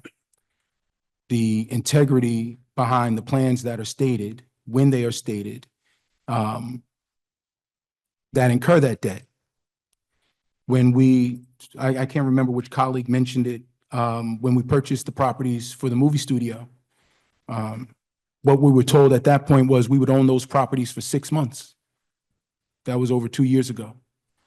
So having confidence in those that make claims to us, provide information to us that we then vote on, that is very difficult. And that is where my concerns are with regard to the debt. It's very difficult to move forward with any of the bond ordinances when there's very little confidence that what is being presented is going to be executed on. Now, having said that, there's still some stuff we have to do, and sometimes we have bad options to choose from. And we could sit around and point fingers of blame, or we can try and find a solution. I think what the people of West Orange want and deserve are solutions. So we'll discuss that when we get to that point in the meeting. Obviously, we have the capital budget on tonight, and that was the substance of your comment. So we will discuss that in detail later. But the residents of West Orange do deserve a certain level, a certain quality of life. And that doesn't involve paving roads and investing in infrastructure and improving parks, providing outdoor spaces for families to gather.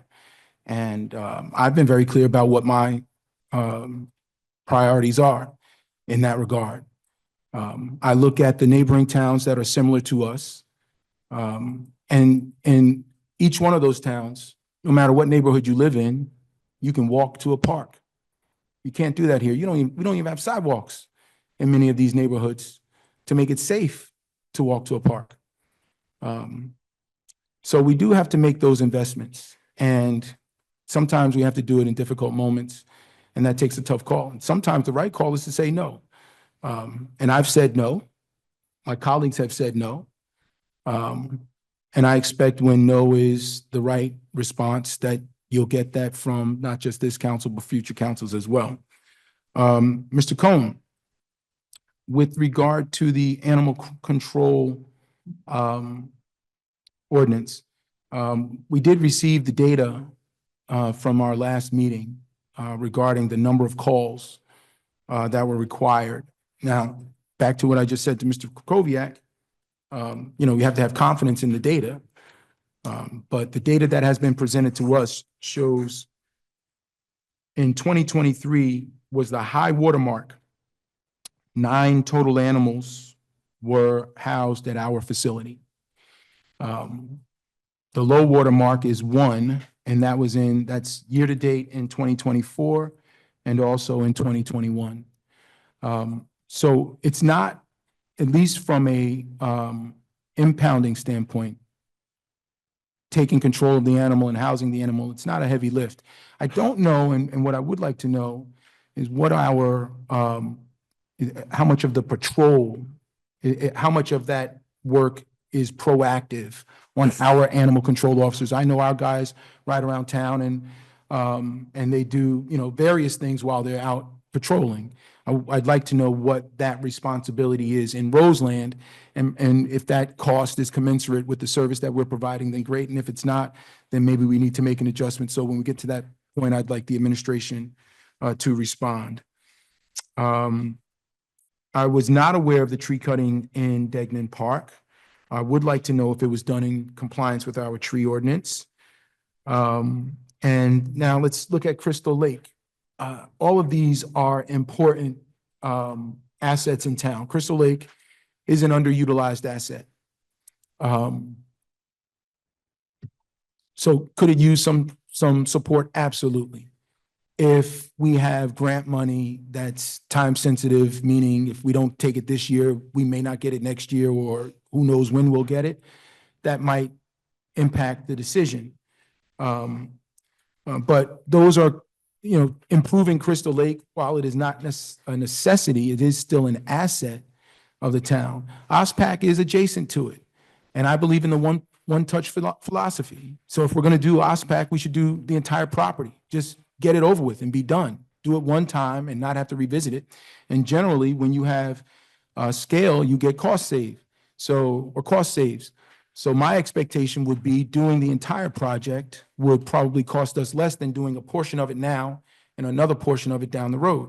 But those are questions that we can address. And I'd like us to understand the financing, which is really the heart of his concern with regard to that project, both OSPAC and Crystal Lake. I'm only going to respond to the ones that I think require response outside of our normal agenda items. And I think that will do it for me. But I do want to acknowledge one other thing. Yesterday, I had the pleasure and the privilege to join Unique Performance Arts Center, who will be dancing, as they always do, at the tree lighting this year. My daughter will be, this is her first time dancing at the tree lighting, my youngest. My other daughters have already done it. Unique Performance Arts Center had a trip to see The Lion King. And this is amazing because about 90 residents of West Orange went together to see The Lion King on Broadway just yesterday. And what is most remarkable about it is that Rafiki, for those of you that are familiar with the play, is played by a West Orange resident, and Telasing and Kayla, her daughter, dances with my daughter. And the star of the show, Simba, is played by, and I'll mess it up and I apologize if I do, Mduduzi Madela. The star of the show lives right here in West Orange, one of the most successful plays in Broadway history. And so I was glad to see it again. We've already seen it. And then we had an opportunity to interact with the cast afterward, and that was led by 2 West Orange residents, which made me even more proud. So congratulations to that family, the Madela family, to the UPAC family, and to the Lion King family, because they're providing just an outstanding production, and I'm privileged to know those 2. All right, I think that covers my comments. Mr. Abbott, would you like to respond to the questions that were posed to the administration or defer to? Probably going to be an amalgam here, but Yep. thank you, Council President. So I won't rehash all the numbers with the shared services, but the intent of the enabling statutes that allow for shared services that it's supposed to defray the costs from communities who really don't need this full-time and allow the communities who supplement them to defray those costs that they're going to incur. It's never meant to be a windfall or a profit-making endeavor. They're our neighbors. We try to help them out. They help us out, and we don't lose money in the process. Director Fonzino is available to come on if you want to hear some more detail about the proactive measures that are taken by the animal control. We can bring him on. Mr. Fagan, is Mr. Director Fonzino? Director, could you speak to the patrolling requirements for our animal control officers with regard to the Roseland contract? Yes, good evening, Council President. Can you hear me? Yes, I can. Thank you, sir. Okay. Yeah, so the patrolling, we do proactive patrolling on a daily basis, Monday through Friday. It probably for about an hour each day. It's not an extensive patrol. But our veterinarian is also located in Roseland. So, when we're bringing animals up there to be seen, we're riding through the town. So there's usually not a lot going on, but we do some proactive patrolling for licensed dogs or loose dogs or other issues that may arise. And of course, we're always on call, as a reactive basis as well. So we respond to calls that we get from residents or from the police department. But as for patrolling, that's really what we do.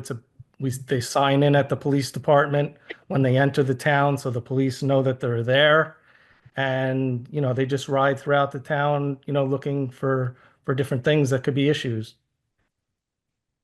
And they do that for about an hour a day, 5 days a week? Correct. And that's a 1-person or 2-person crew? One person. Got it.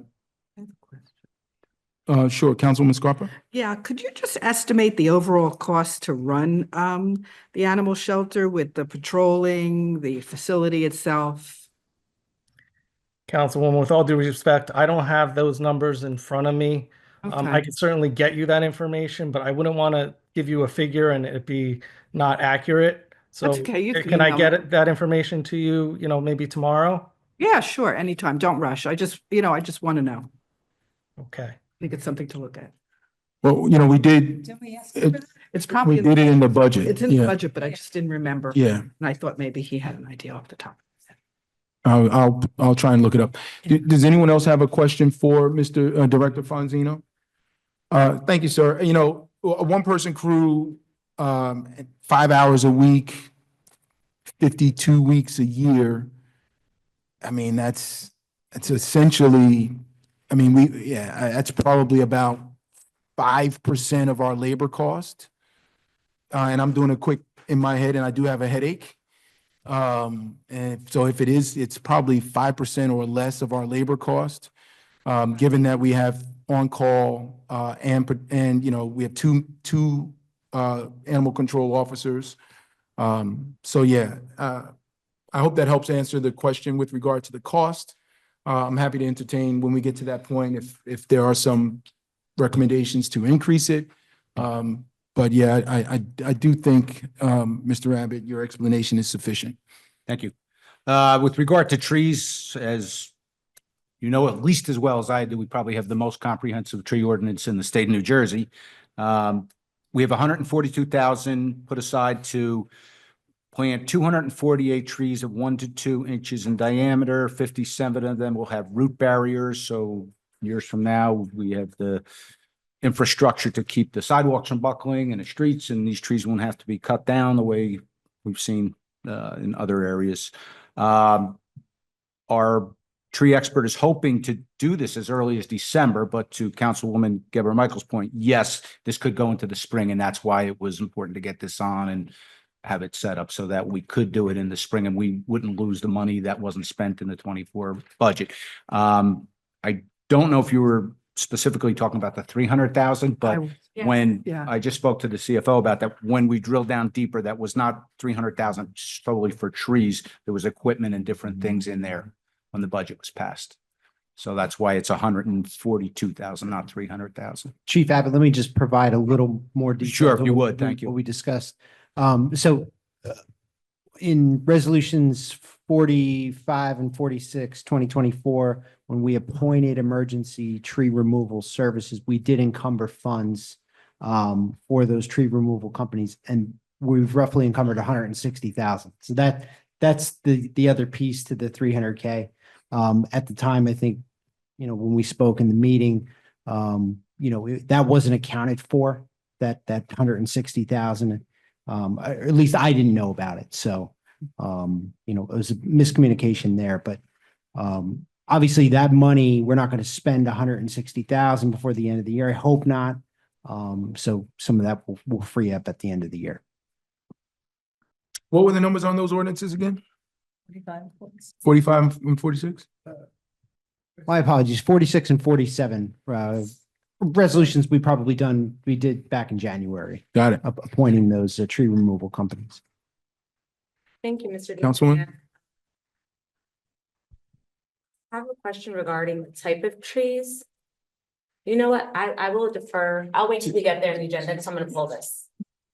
Okay. About the type of trees. I think that's in one of the They're emails. I'm gonna not, have to some of find. them are non-native, and I think one is considered invasive, so. I don't know if we can get our tree expert on, but I'm certainly not a tree expert. So, if we can, Just letting you know. we'd be happy to do that.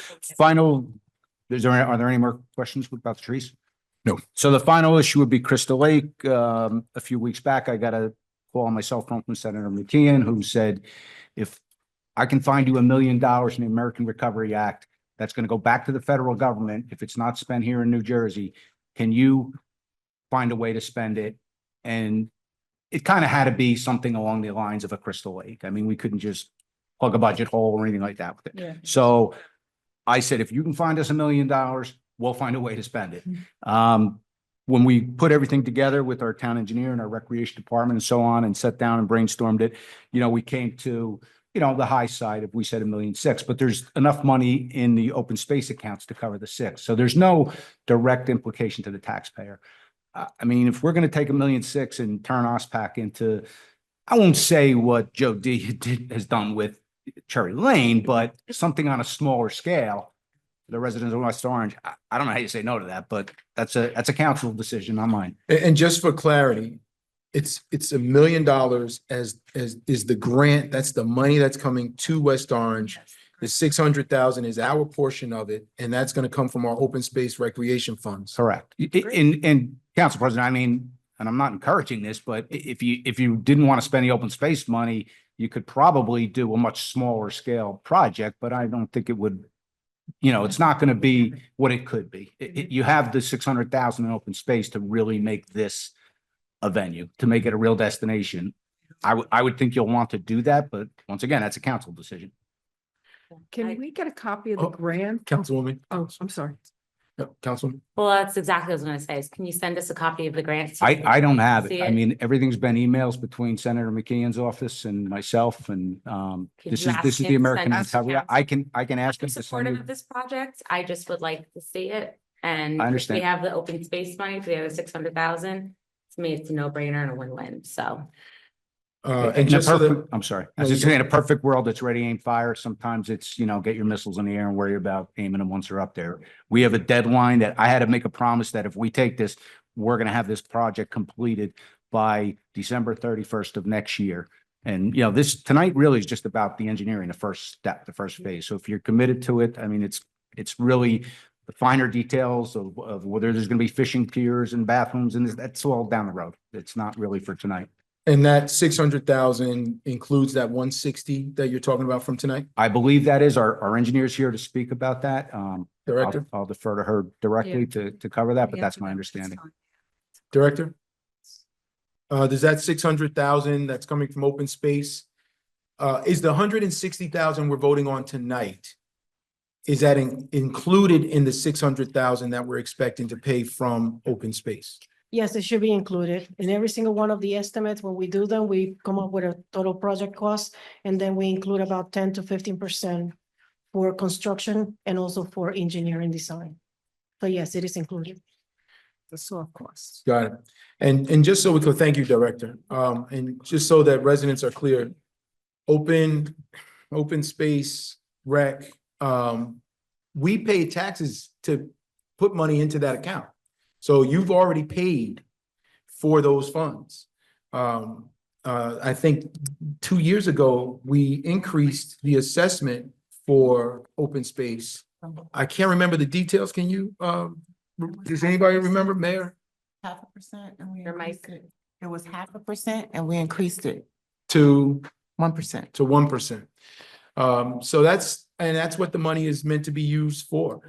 And again, my philosophy on that and is similar to what you're stating. If we're gonna do it, let's just do it and get it done and not have to worry about it anymore, and do it in a fashion that is befitting a township like West Orange. Yes, ma'am. And I would like Council to Powell. echo the council president's sentiments. It would be a shame to lose out on $1 million grant to beautify our town. I'm all for open space and improvement of our parks, especially if it's not gonna, implicate taxpayers. And to get that $1 million grant is amazing. So thank you to the administration and thank you to Senator McKeon for that. And just to take it a step further, that money that people have already paid that's in that pot waiting to be spent cannot be used to plug budgets or write down debt or anything else. It's solely for open space purposes. Yep. Got it. Did we have any other questions? Because I will get to the capital budget. We'll address all of those then, if that's all right. I think that's, I've covered all my notes. If anybody has any questions, I'd be happy to answer. I mean, I asked about the, I guess we'll talk about it when we get to the ordinance regarding the debt statement. I inquired if any of that has been paid off this year. Yes. So on your supplemental debt statement, on page 1, under the decrease, that's 6.5 million. So that's a result of bond principal payments we've made. principal pay downs on bond anticipation notes, and principal payments on New Jersey Infrastructure Bank loans. So we paid down $6.5 million this year. And could you, I didn't hear you in the beginning, so I was going through my Sorry. papers. Is that reflective on here? Yes, Okay. yes. So it's Oh, the decrease, I see it. the 6.5 decrease million. under the Okay. 6.5 million. Yes. Do you know how much we're going to retire next year? I don't have the number readily available right Could you now. email to us? Sure. 'Cause that would be very helpful when we're going forward and making decisions Sure. that are going to impact our future. Thank you. Question. Could you Council- remind us what the total debt service is? Did I hear 12 million? As per the budget, Yes.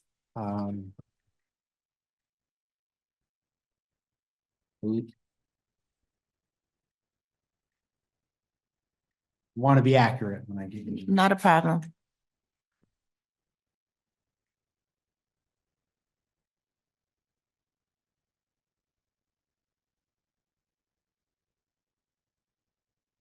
So our municipal debt service for 2024 was 11.5 million. Repeat that number? It's 11.5 million. There's also deferred charges related to previous emergencies, such as like the severance liabilities from last year.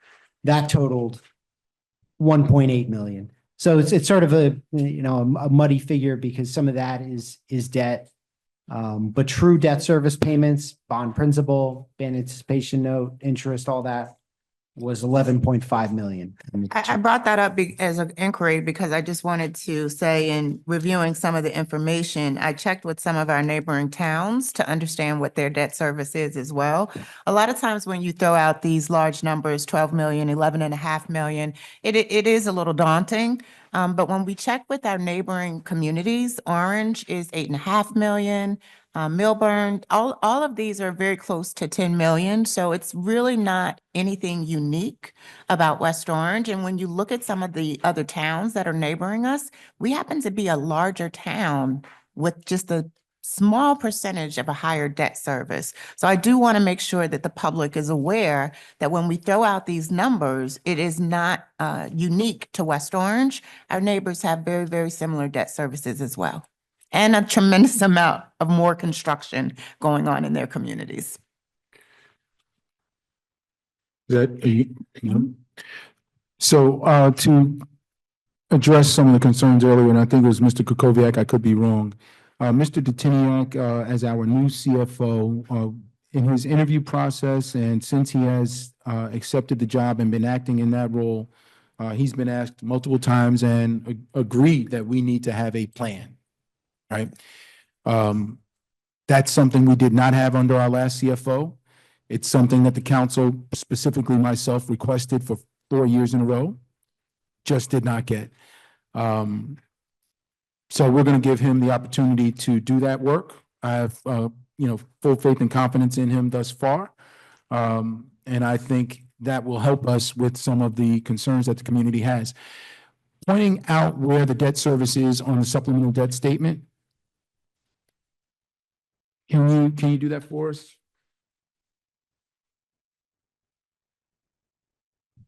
So the debt service that I just mentioned, the 11.5 million in the budget also includes interest.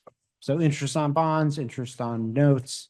So if you try to compare that to the supplemental debt statement, you're not going to see an $11.5 million reduction because we're only reducing when we reduce principal or we pay down on the band anticipation note or we pay down the principal on the loan.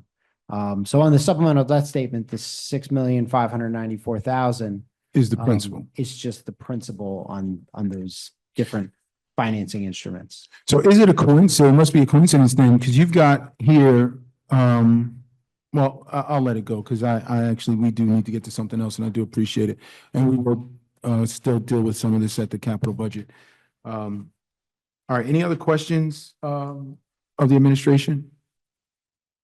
No? I just want to make one point, Councilman. just real quick, because we're going to talk about it soon enough. But in regards to the supplemental debt statement, when you go to League of Municipalities and you do your classes and, you get all this great information there, you know, you ask what the average should be. They recommend you never go over 3.5%.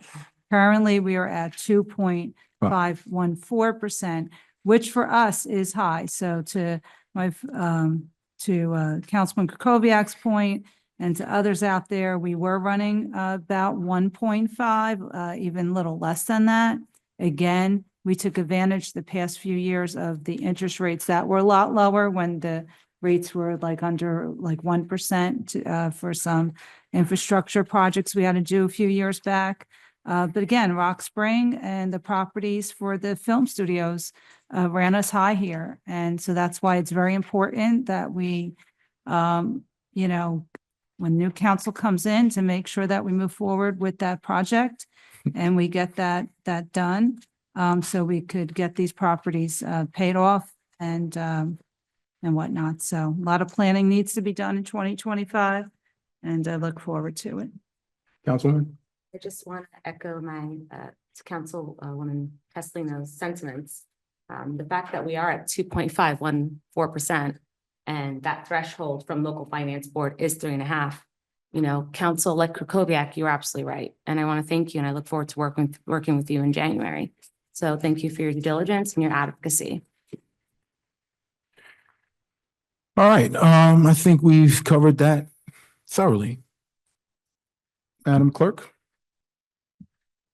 The consent agenda, approval of minutes of previous meeting, public meeting of November 12th, 2024. Consent. Report of township officers, none. Reading of petitions and communications and bids, none. Bill list, are there any questions on the bills? No. Resolutions, are any resolutions being pulled this evening? Well, I'd like to ask, before we actually get into that, for my colleagues, because again, I am not confident I'll make it through the end of the night. We do have executive session on, and we do have attorneys that are present as well, so they're on the clock. Can we go into executive session and then come back? I move that we adjourn to, oh, I'm sorry, that we recess into a executive session. Second. Okay, all in favor? Aye. Any opposed? Okay, we are recessed. Thank you, Madam Clerk. Thank you, Mr. Fagan. We're going to call this meeting to order. Going to request, with the consent of my colleagues, that we pull 321, 322,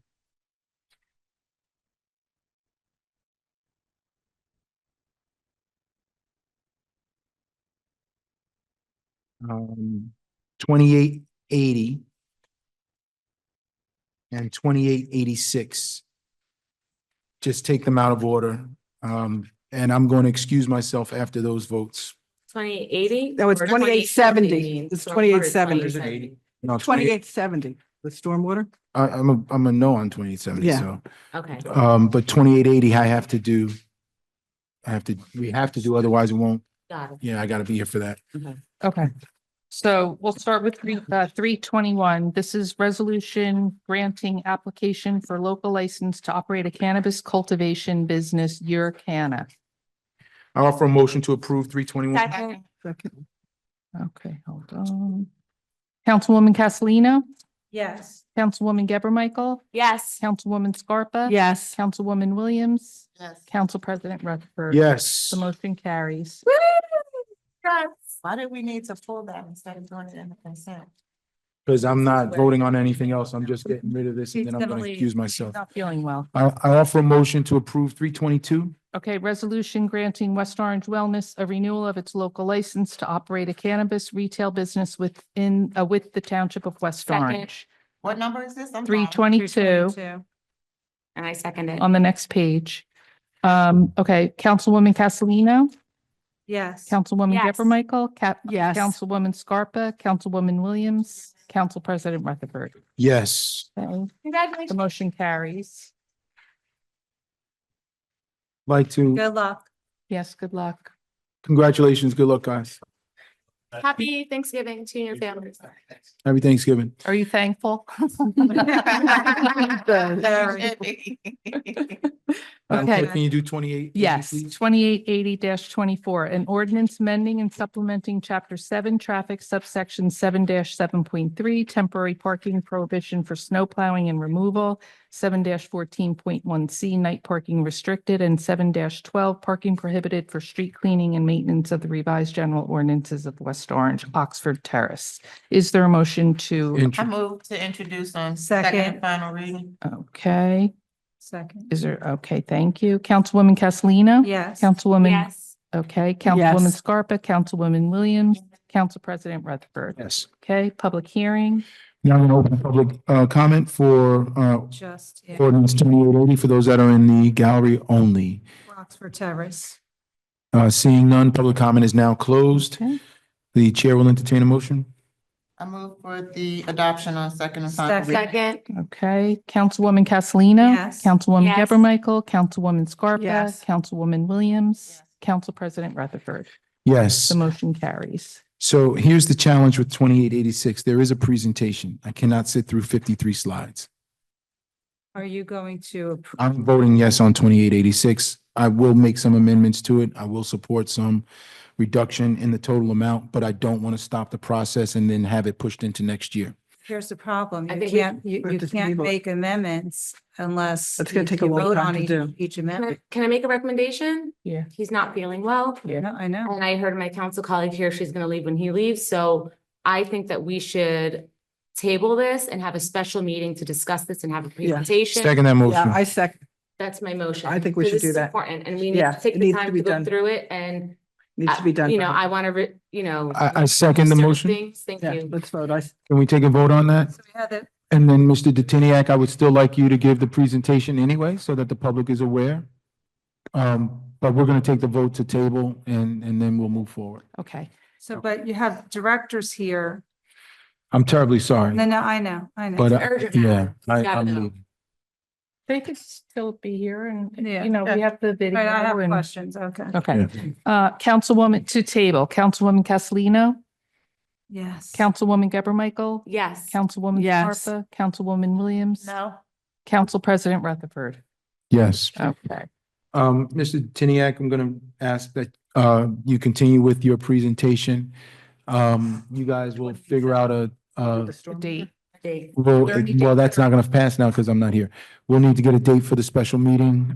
Is there any dates that do not work for you that you know of off the Did you top pull of your head? 2883? I did No. not. Did I need to? It's the No, that's the filming. one It's on first reading. I wanted to, I It's wanted on to. first reading. Why would we pull it? We either vote to introduce it or we don't. Yeah, and I don't have to be here for that. That's All right. true. I wanted to wait on that, get some information. Okay, well, here's the That's first problem reading. too. So I know we're planning a special meeting and that's fine. But these have to be advertised now. Oh, for that's right. A new public hearing. Yeah. And if we don't, So I can do it. I have a very flexible calendar. need 2 meetings. yeah, this is oh, yeah, wait a minute. So, yeah, that it's not gonna. You tabled it tonight, so you have to have a meeting for first, and then you have to have a meeting for second, because you can't go into the next year because it's Right. a different council. Well, then why don't we discuss it on the 10th in detail and make the revisions or whatever it is that we want to do? And then we have a special meeting, even if it's during lunch at 12 o'clock, it's a Zoom to vote on it on second reading. That, And that, If that I it's like, just for this, it's 30 fine. minutes. that I That's like better. Yes. Yes. Okay, Yeah. so it has to be advertised, so we have to figure out, because you need so many days in between for Okay. advertising. Well, I'm open on Wednesday, the 11th or Thursday, the 12th at 12 o'clock. Or the bond. We wouldn't have enough time for the advertising and, Why, if you advertise it this week? well, we still have to do the first reading. Do you know what you want to pull from the ordinance? I do. Yeah, but I'm leaving. And yeah, So he has to I'm- go. I'm leaving like right now. He has like a dire situation. So I can do lunch on the 12th or the 13th. but I'm off the 13th. So I can do lunch on Monday. But The John, what 16th? about the advertising, I don't know if this is gonna work right. We don't have enough time between meetings to properly advertise and Even if we have a meeting on the 19th or 48 20th hours? at 12. I'm not doing. Well, I thought we were saying Yeah. I'm the not second 12th reading. of December No, is the date you just threw out. It's be right before the holidays. I'm done. It goes on 10. What is the advertising requirement? Yeah, you can't do Monday, Tuesdays. We can't do other days. Instead I can 10 do it days. second reading. Yeah, we'll have to consult our bond counsel It's not for, for saying for the dates, Like for a that. special meeting. One meeting at a time. We believe it's 10 days you need in between. In between. For the introduction and the. We'll have to confirm with our bond counsel. So That's can we 10 have to the the, 20th. After that, I'm done that week. I'm not can doing we it. have one meeting? Can we have? Well, I'm Can we, willing to meet. hold on a second, can we have a special meeting to introduce and then? So But you that, still need time to advertise. Can you go? home? so if we, it's possible I could call it. If we have a special meeting, all right, so you still need 10 days though, right? So Yeah, there's no way that's to do it problem. Thanksgiving. Mhm. All right, well, y'all figure that out, cause I gotta go. All right, we'll So- figure it out. We get well soon. Yeah, thank you. Feel well. Thank you. You go soon. And I'll let you know. If you have to go to the ER, you know. That's where I'm going.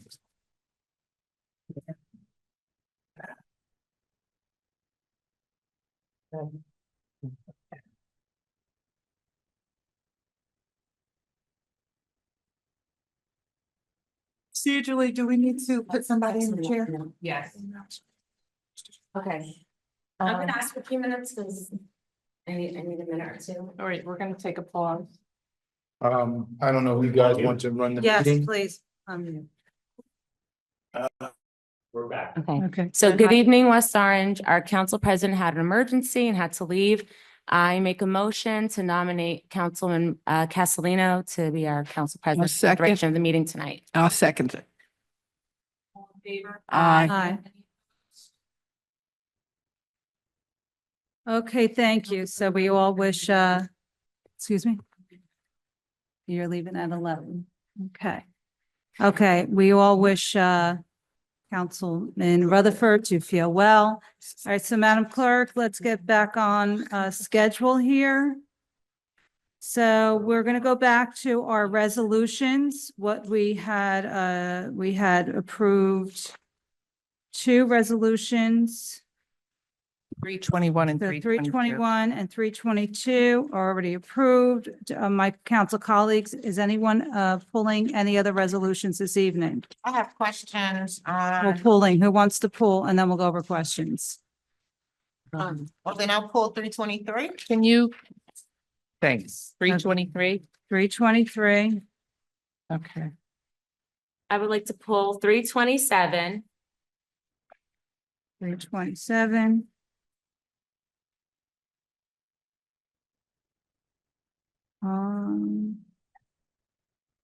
Anyone else?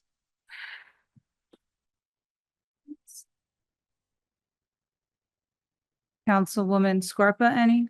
No, I'm good now. And I'm good, so I'll just double check.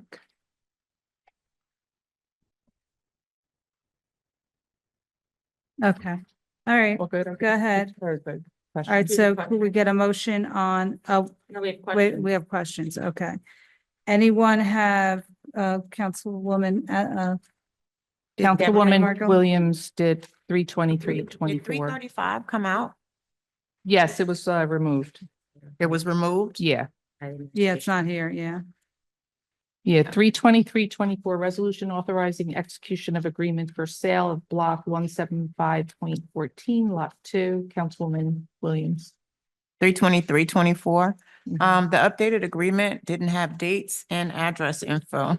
So I was just wondering why we were getting a blank resolution. Not on there. I also was wondering why we didn't get, to piggyback off of Councilman Williams, why we didn't get the appraisal to review.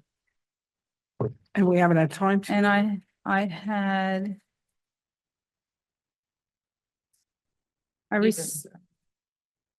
Want to do one question at a time, because I have Legal another train question on that as Yeah. well. So I don't know.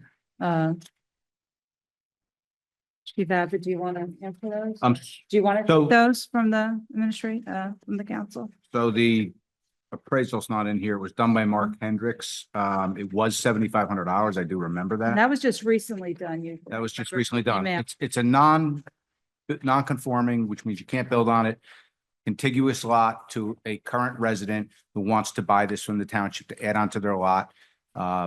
Planning director looked at it, put all kinds of restrictions in place that they can't, subdivide. They can never come back and subdivide it. It's deed restricted in perpetuity. They could probably put a small garage or something on it if they wanted to, but it can't be for commercial use. That's all in the agreement. So the only question I have regarding the small garage, I did read that. So is it going to be, and what would be some garages have a second floor for storage or even living quarters. Yeah. And this doesn't speak to whether or not they can do something like that. That's not allowed in the zoning, so they can't, they would need a variance, and it's deed restricted that they can't get any variances. Where does it say it's deed where does it restricted say that no that? variances are allowed?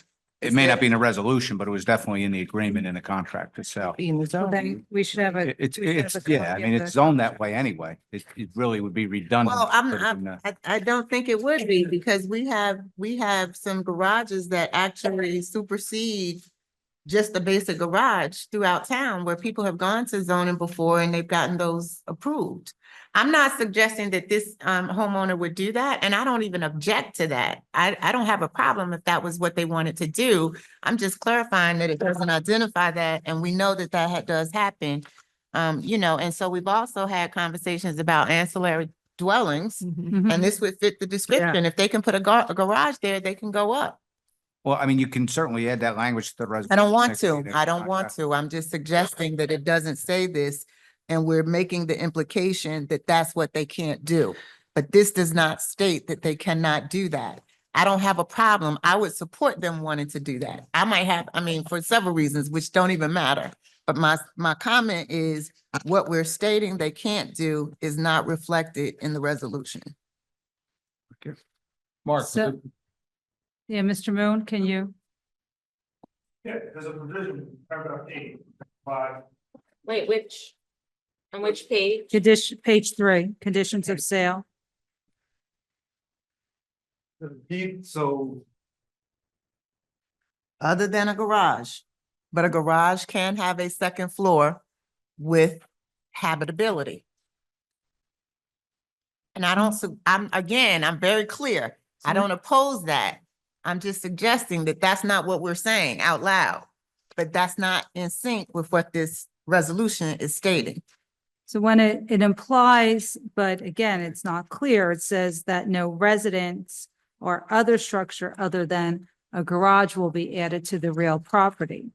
I have a So garage it- right now with a second floor. If I Yeah. want, if Yeah, I you want. can make an apartment out of it if you want. So we should restrict that then. I don't think we should. I'm not suggesting we restrict it, and I don't want it restricted because, again, I don't have a problem if it's a garage and somebody wants to put a bedroom for a child or an older sibling or a family member. I think that's permittable. But what we're saying is that you can never build on it. It's deed restricted. The deed restriction does not indicate that they cannot do that if it's above a garage. But it has to be in accordance with whatever zoning laws exist for that property anyway, so if they're allowed to do it. Like a garage that includes a residence, if that.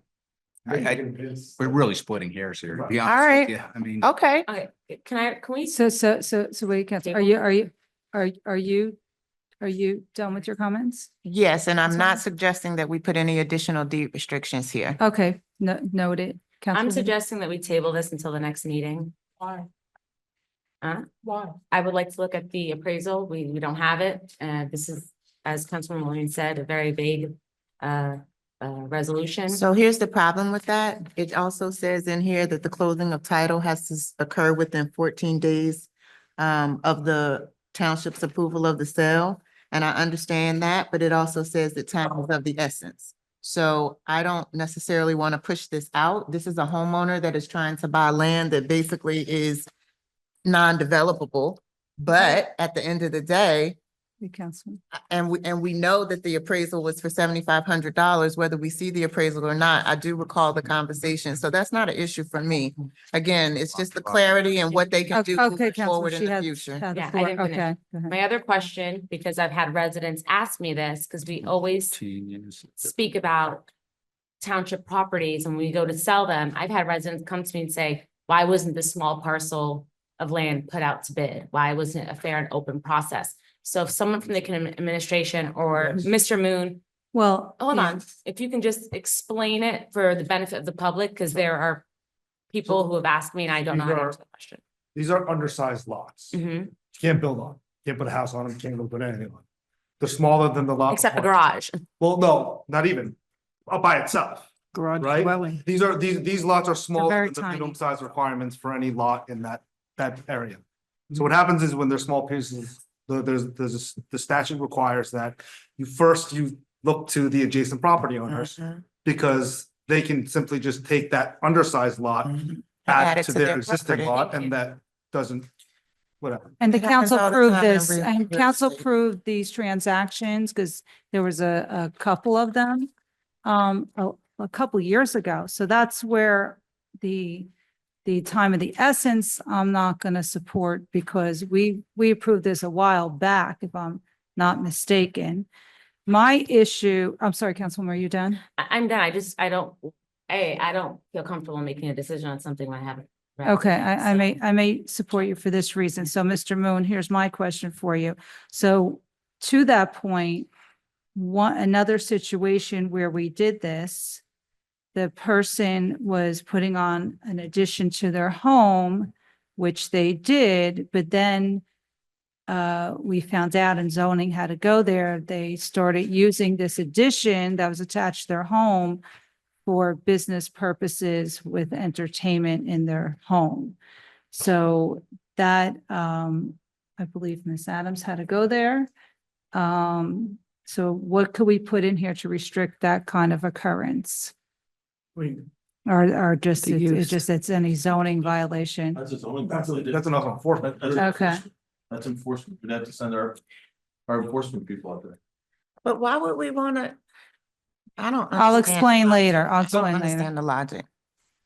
Well, If somebody is buying property and they want to, and they enhance want to their build, property. and they want to enhance their property, we should not be telling them that they can't enhance their property. No. If they've duly purchased this land and they want to, yeah, again, If they're using the property in a use that's not permitted. Yes. That's a violation of the Yes. zoning, regardless of whether or not they have an additional lot. exactly. That's an enforcement issue. Right. It doesn't matter if they're getting an additional previously owned property.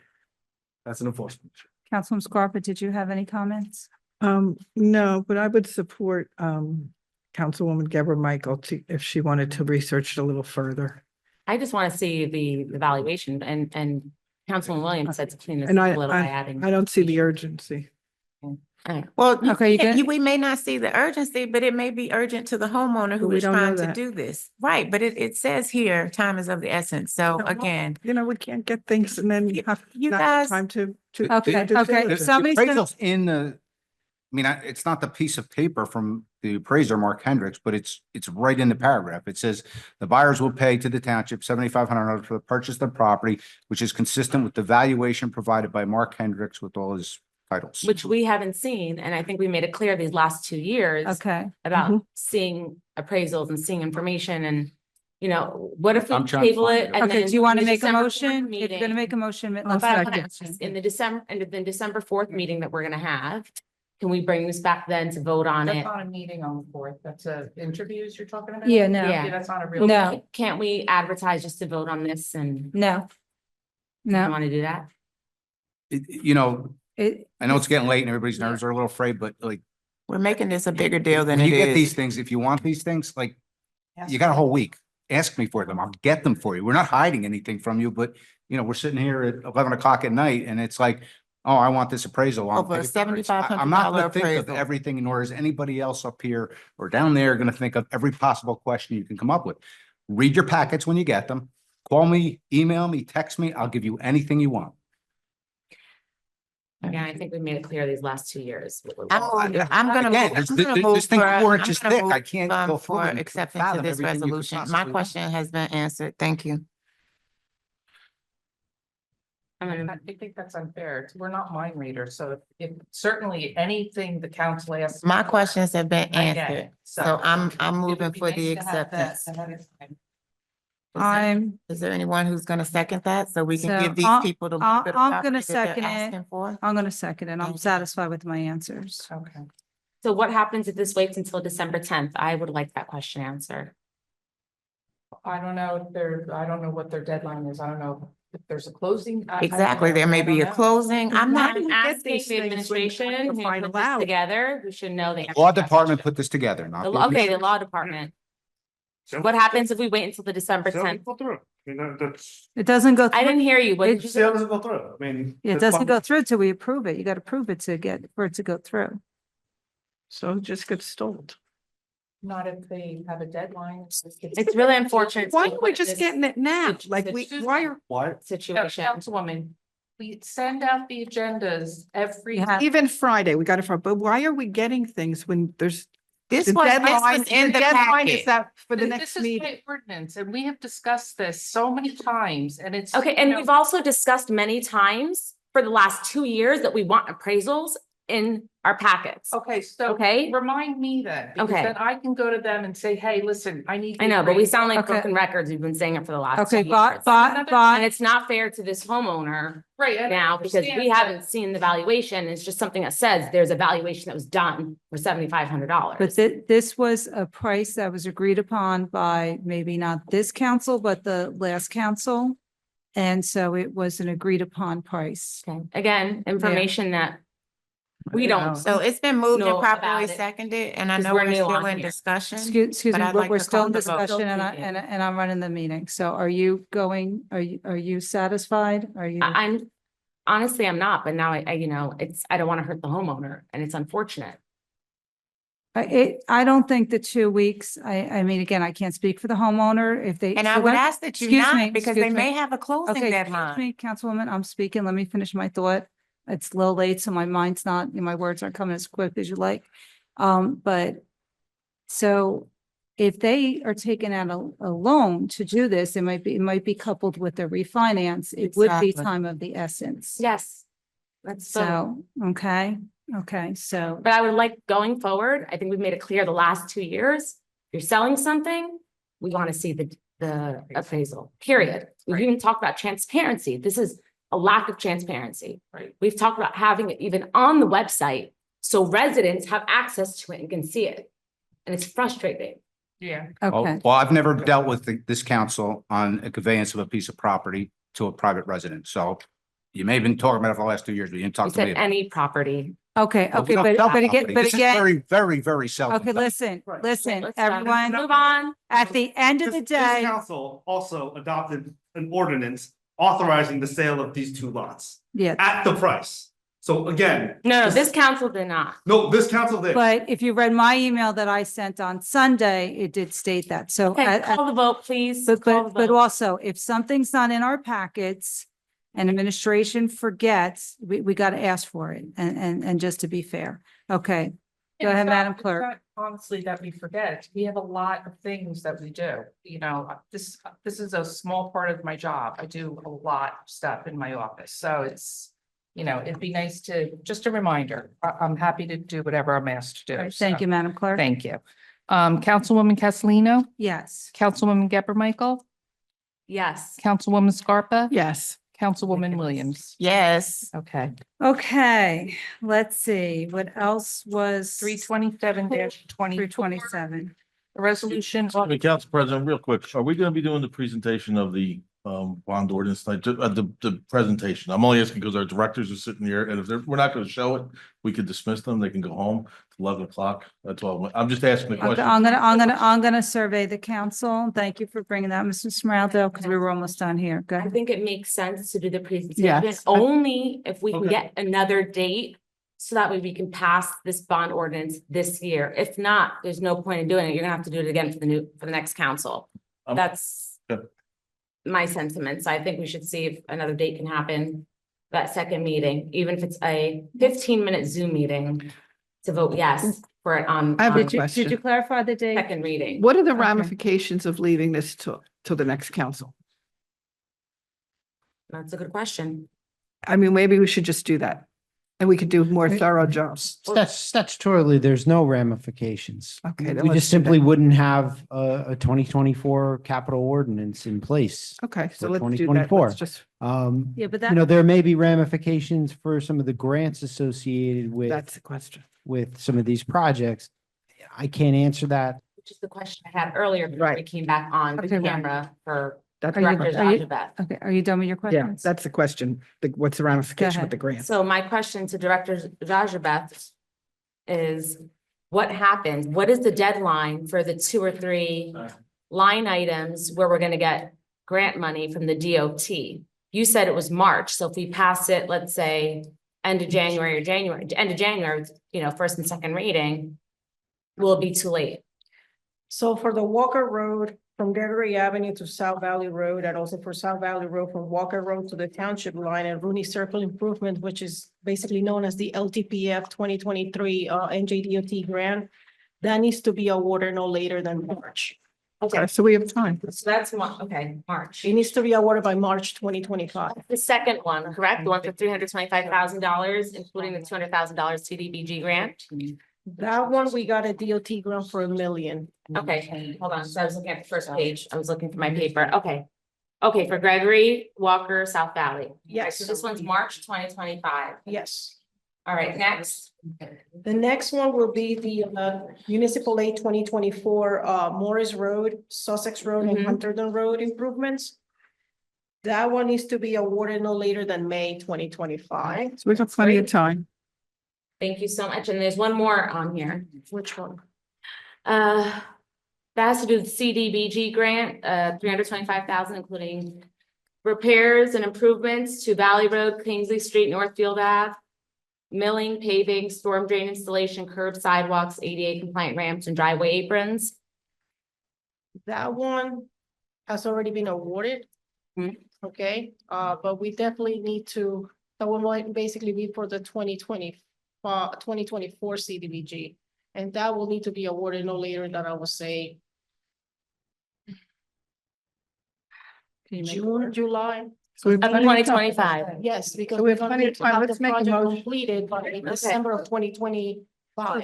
That's the Okay. problem with the CDBG grants. The CDBG grants typically, would you just find out now that you Yeah. got awarded? Okay. So in less than a year, I need to have it designed, Mhm. bid, and built. Okay, thank you so much, Director. You're very welcome. Here's the Well, I have issue. a question, Director Carvalho. You're saying you need to have it assigned, build, and Design, bid, and build. design, bid, and built. Yes. Understandably, does the March give you enough time to do all those things? Actually, the one for March is already under design. Okay, I actually return markups to the this consulting engineer. So Mhm. I am hoping to get them back early this year when we come back, have one last review. Also, I needed to have it submitted to DOT for approval. Once I get the approval, I could go out to bid. If the funds has been, appropriated. Okay, so here's, again, we're in a situation. And you have a situation where these projects were all priced out months ago. And the longer you push them back, so that this has to get done immediately in January, because First meeting. Mr. Keo, I know, is sweating it out because a few of his playground projects in the past, and I know this past year, in one neighborhood, they don't get all their equipment because the price increases go up, and they've been going up drastically and quickly, as we all know, every time we go to the store. So same applies here, these projects have been that were projected months ago, the pricing has increased, so we can't keep delaying this too long. Are we able to get this done this year or not, Madam Clerk? Well, let's put it this way. If you advertise in the Star Ledger, I'm sorry, if you advertise in the Chronicle, it would be advertised on December. Why can't you advertise tomorrow? I can advertise tomorrow, but it won't be until, if I advertise it tomorrow, then it'll be in on the 12th for the Star Ledger, Okay, okay?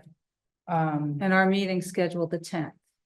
Yes, so that brings us to, so that's 7 days. Yes, so it's advertised on the 12th, but you have to wait 10 days. You Which have to have brings it- us you have to have to 7 December days prior to the 22nd. first reading, 10 days after. You know, so say that's the 19th, then 10 days after that. Which brings us to the 30th, because the 29th is, I guess, on a weekend. Yeah, not happening. And then the Star Ledger's the 14th and the 31st, which is New Year's Eve. Absolutely. I'd like to see us just do this the first meeting in January. Yeah. Well, we That don't makes a have lot choice. more sense. We have more time to take a really good look at it. We don't have a choice, unfortunately. Yeah. It's not going, her projects are gonna go through. She's already doing the work on all of them anyway. There's no reason not to take the time to do this right. And in January, everybody's first gonna do their meeting? homework and make sure Yeah. to review everything and. Mhm. First meeting. Jump right in. Into the fire. All right, can we go on? It's been Okay, tabled. It's been tabled, so the directors, thank you for your time this evening. Apologize for keeping you out all night. Well, it wasn't me. I didn't vote to table. I voted to proceed. Everybody else voted to table. Okay, so let's get you out of here then. All right, so with that, that is now we're at 3:27. Do we have a motion for oh, no, Can we now do the consent agenda? There was nothing. no, else. Councilwoman, this is, you have 3:27, you have questions on. Yes, no, yes, Councilwoman. I pulled it. Mhm. All right, I'm going to read the title. Resolution authorizing an award of contract for 2024 tree planting at various locations to Frank Galbraith and Son Excavation and Demolition in the amount of $142,130. Councilwoman Geber Michael. Yes, one moment to pull it out from my pile. Okay. Okay. So we So- talked a little bit about this earlier. Mhm. So this would be Okay, Director Kabala. so Oh, no, not really. I think we need the Forester on. Yeah, well, good. There were concerns raised by constituents to me regarding the species of trees in 327. And I'm probably gonna butcher the pronunciation, the Okame cherry, Wanzan cherry, autumn flowering cherry, Palooza dogwood, columnar, sergeant cherry, ivory silk Japanese tree lilac, Queen Elizabeth hedge maple, ruby red horse chestnut, and the red spire here are not native to this area, and that the Queen Elizabeth hedge maple is considered invasive. I think native trees include October glory red maple, the green mountain sugar maple, American hornbeam, Robin Hill. I can't even pronounce this. Melon cure, Jefferson elm, Armstrong red maple, swamp white oak, and single stem river birch are okay. And there's a question mark by Princess Diana. A melon, or actually, correction. So In other words, you have questions about the species. The forester, I assume, did this list and. So my question would be, I thought according to our new tree ordinance, we can only plant native trees. That was my Period. understanding, which is. That's what the ordinance says. So if these trees are not a part of the ordinance and what is native, then they just have to be rejected. I don't think the entire, it's according to ordinance now, Yes. these trees that are listed can no longer be planted in West Orange, especially not by the township. Which is the question that the residents reached out to me stated, which is why it's time to read everything. They said that all of these that I mentioned are not native or non-native, and they should not be planted by the township. So I don't understand why this is coming. Okay, so obviously we're gonna, okay, so let me ask the administration this question. These trees, I know he said he could get done for December 1st. Are we able to hold the funding over to the spring? Because I'm also concerned, I know it's December, you could probably get them in the ground, but they're smaller trees, and if we have a heavy snowfall. They're gonna die. They're gonna die. We said, we should we, plant at the them. last meeting, we said that we were gonna spend the money for the trees. I thought so. And then we were gonna plant in I thought spring. so too, but according to what this explanation was, that he was gonna try to push it for December. So my recommendation is, That makes can we sense. not Not when do it's that in 30 degrees December? outside. They could rework the Waste a lot of trees. money. Excuse me, guys, council colleagues. They could rework what they would plant. And are we able to do that? Mr. Detiniak, I guess, or? So we can encumber the funds, and you can work out, or we can work out what the actual trees that we end up planting. Okay. later What if on. they cost more than some of these trees? You So get, we're gonna encumber our money and trees. we're just gonna have less trees, yeah. Okay, thank you. okay, so we're able, so we should pass this evening then. Well, I would like to make an amendment. If we're gonna pass this evening, Okay, Councilwoman, amendment- what do you recommend? the amendment that I would like to offer is that we identify the As trees long as we don't go over the. at a later date. Yeah. Simple enough. Yeah, I'll second that. That we identify the trees To be at planted. a later date. We Well, want to go ahead and move forward with 327-24. Our objection is to the type and the variation of the trees. So I'm gonna ask that we remove the tree list from the resolution and that be included at another Wait, date. wait. We will have a conversation with Wait. our tree expert tomorrow. Wait. I don't know why he Okay, trees that aren't. Okay, wait. So do you recommend we make that amendment or? Our CMFO feels that if we can do this now and then negotiate the species of the Yeah. trees, it may be more, maybe less, we don't know. Okay, My excuse me, Councilwoman. My question is, there are very specific bid specifications, right? So that's So my concern. that's my concern. So I don't think we can do this. If that was the case, we could have went back these last 2 years and done this with other bids. That's So I, and we didn't have the money for the other, we didn't have money to plant trees in the previous year. no, I'm just saying, With anything. in general, Excuse me, Mr. I'm talking Detiniak. about bids in general, whatever it is. You know, we couldn't do certain things with the garbage contract, I with the tend to see bid. it the way you. So thought. I think that this is gonna be a liability legally. I don't think we can just go in and say, I think we need to vote this down. Mm-hmm. I don't know if there's a way you guys can put a bid out real quick, just for, Okay, and that's fine, but again, we need to see with the funding. So this is a Mr. Detiniak question. Are we able to do that? Are we able to turn this down this evening? I think it's more. Bring it back for the funding Turn it back. Yeah, next? I think there's two issues. I can reserve the funding for purchase of trees. I can do that from a budgetary perspective. The question is that, do we need to reject this because yes. it's not responsive to the bid, or is our bid spec not in responsive to our ordinance is probably the bigger issue, so. Basically, did we tell them what street we wanted? Did the bid specs tell them specifically what trees to order, or was this just a proposal? Or was that a purchase order?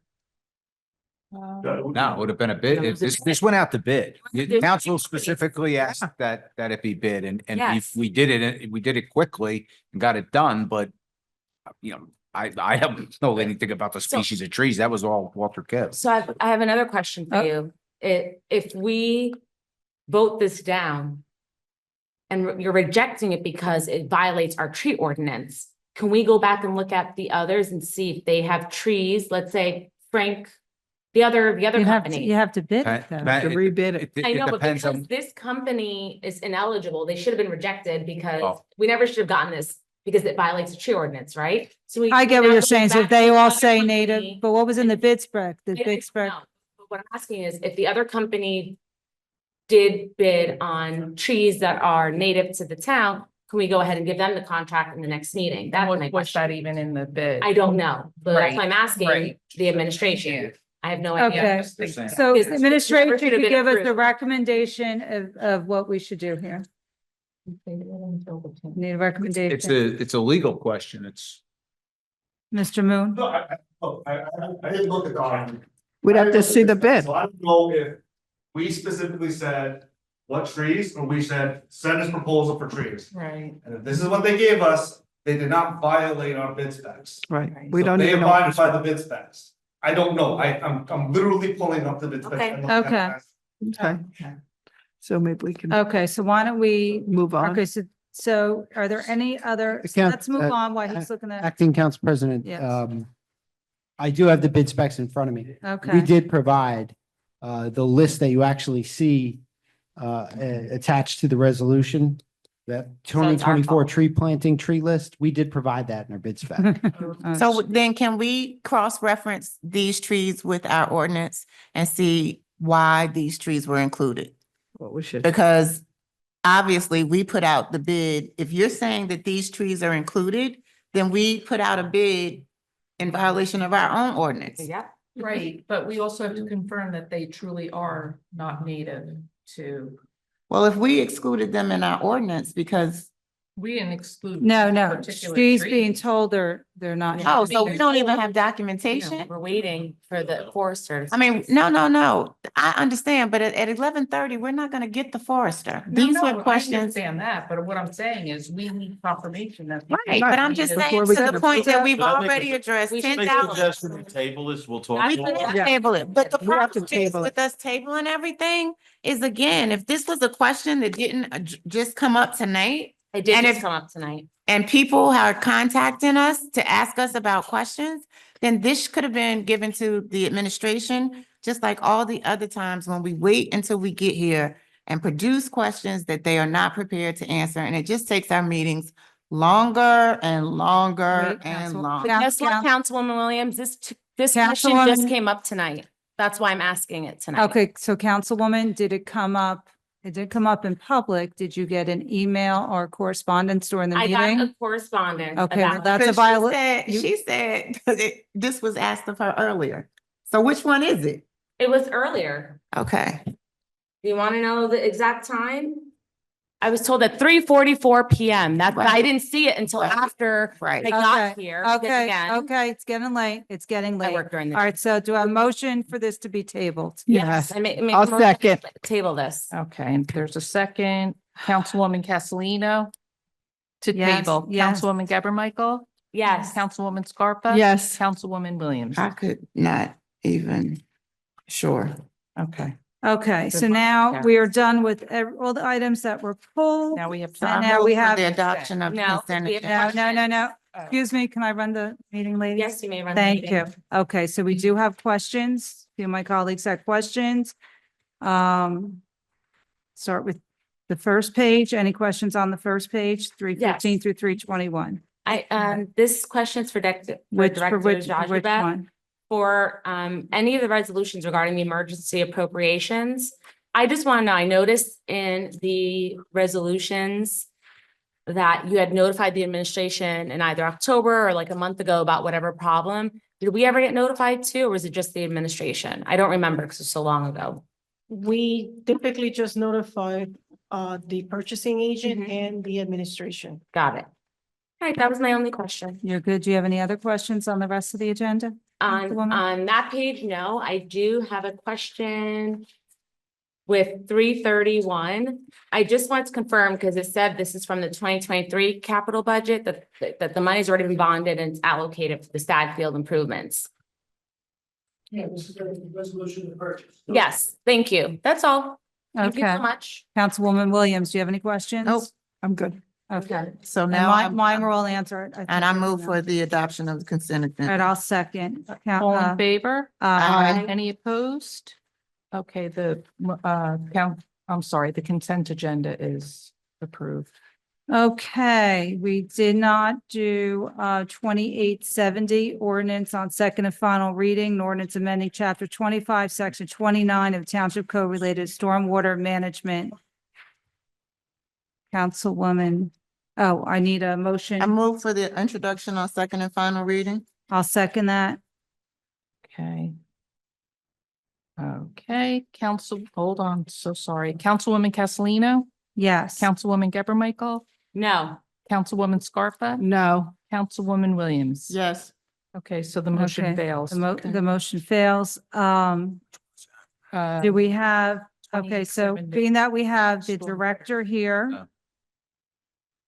And there. Are we on first reading ordinances?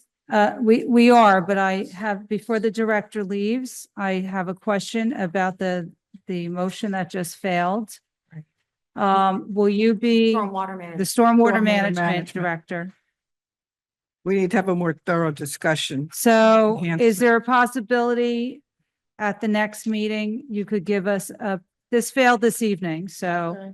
there needs to be, I know you have a plan that you're working on. I sent you an email that you had answered for us and, we thought we could go through this and do questions, but it failed. We're not going to be able to do that tonight. Would you be able at the next meeting, do a presentation, or do you want to have a few moments to explain to us the reason why this is here? Well, it was approved on first reading by the council, I would say probably 2 or 3 meetings ago. And after that, it went to the planning board. Now it came back. I know that somewhere in between, somebody made comments. A to number of the, enhancements. Stormwater management ordinance. To incorporate, I believe it was minor development. Which was something. Minor that I had- development and maintenance. Which was something that I had provided the council last year around May. So if you want me to do a presentation, that's fine. I Yeah. could go through the changes, which are very minor. Can I just say one thing? So if it's, you, At the next. yeah, but then It does you make can't sense. approve it. Yeah. Because No, we're not No. gonna, no, not tonight, but, to schedule. The reason why I'm bringing it up now is because she sat here all night and I want to give her the opportunity to explain, what is needed and. Well, the whole point is that I could the tell you, council's not gonna- I sent around changes that needed, that included the minor and the maintenance, and they were very extensive. And that's what I want to see addressed. So I'm gonna The ask, document that I sent around to all the council people and to so what, I did provide in my comment. go ahead, Mr. Moon. So my understanding was, there was initially an ordinance that was required to be introduced because there are updates that are mandated by Yes. the DEP. Okay? We should have So adopted it last. that was on first reading, that was approved by the council, that went over to the planning board. In the interim, there was additional changes that were requested that were, I believe, in addition to the required ones that were not mandatory by the DEP, but just additional changes that wanted to be made. This is the second reading, because we've gotten the comments now from the planning board, now we can address the second reading. This does not preclude the additional changes that are being requested. All this does is bring the ordinance in compliance to what DEP mandates. Okay. Oh, so you I mean that you can continue to make, we can do Yeah, one of there's- those things where we can continue to make amendments until we get it There's- right? Is that what you're saying? So Okay, let's take turns. Go ahead, No. Mr. Moon. Let's Mr. Moon the finish. DEP is required that we have to update our stormwater management system. By when? It was supposed to Last be in year. July. I'm sorry, could you repeat Wait, that? wait, Last year. Last year, Last year. July was supposed to be done. We are actually a year behind, if not more. Right. So the rules were adopted last year in June, and we're supposed to have adopted them this year in June 17 of 2024. Here we are, it's November, and we haven't made the adoption of the ordinance, and we are not in compliance with NJDP stormwater rules. Do okay, we want to make our ordinance more stringent? It's up to Yes, us we as do. a township. The Yes. way the ordinance reads right now is the way that you guys approved it on first reading. Should Went to never the been- planning board, got approved, we got comments back from them, and this is what we have now. No, we want a more stringent ordinance. okay, so what I'm hearing and what I'm gonna recommend, and I hope you all could follow the recommendation, is we should put this back on and get this approved for the next reading, so we're in compliance with the DEP. And then you Make can make amendments. amendments So in No. January. I want to Go, be clear. No, I want to be clear. Your decisions are either to leave the ordinance not in compliance with the DEP Yes. because you want something different, We want something different. or adopt. We can't do that, Susan. Yes, she can. Yes. Let her continue. Let them. Okay. Let them. No. Let them continue Okay. to be Wait, outside let of him compliance. finish and then it's gonna be your turn. Or you adopt the ordinance to become into compliance. And if then you want make to make it amendments. stricter, then you can have the democratic Exactly. debate, Okay, Councilwoman. vote, and you can have all the evaluation consideration you I want. think we should Okay, do it right okay. the first time. Councilwoman Geber, Michael. Why would you want the Councilwoman. town to be outside of We can't- compliance? Okay, Hold on. wait, excuse Order. me, order. I don't have the gavel. Go ahead, I'd like to Councilwoman. Speak to my council colleague, Councilwoman Scarpa. I hear where you're coming from. When we first adopted it that night on first reading, we had someone come from Verona and explain about. She had someone Hold come. Excuse me, on. Councilwoman, let her finish. Okay, That's right. please don't interrupt. Someone came to speak in public comment about Verona's stormwater management ordinance, which is a much more stricter ordinance. And I know that you've been working hard to make that happen. And But I it is- drafted it and hold sent on, it I around. know that, Councilwoman, and I let her told- finish. I told you I'm in support of it 110%. And we'll make it happen with the next incoming council. I told you I support it. But the issue is, you just heard our We're not. It's not a legal, big deal. We've hold been on, out let of me finish, let me. compliance since- Councilwoman. Big It is deal. a big deal. Let me finish. We never want to be out of compliance or violate laws. There's enough of that that's already happening. Let's not, I don't think that's the Let's- reason to. hold to- on, can I finish? Put the wrong I'm one. trying. to Councilwoman, explain let to her you. finish. We have our legal department that's telling us, we have our director who's telling us.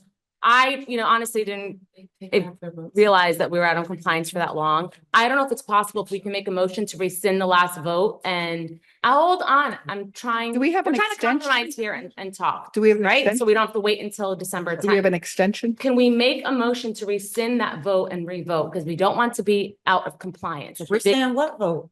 The vote that we just made for this. We haven't made a vote. We're getting ready to vote. We No, no, just no. voted no to voted It went, introduce on it went second reading. 2-2. It So failed. The it vote failed. failed. That's my point. I'm asking, The vote, can I finish? I'm failed. speaking. I have the mic. Okay, I'm trying okay. to speak to Councilwoman Scarpa. I'm not here. voting for Sorry. something that Okay. does not Okay. have minimum I'm trying to development. explain to Let her her, in finish. addition, I hear I you. didn't ask the administration, specifically legal, because we shouldn't be out of compliance if we can make a So motion. the question, made the motion? the Who made the question is, motion? Thank you. Who made the motion? Who made the motion? excuse me, Councilwoman, nobody We made, made it, yes, we just had a vote, 2-2.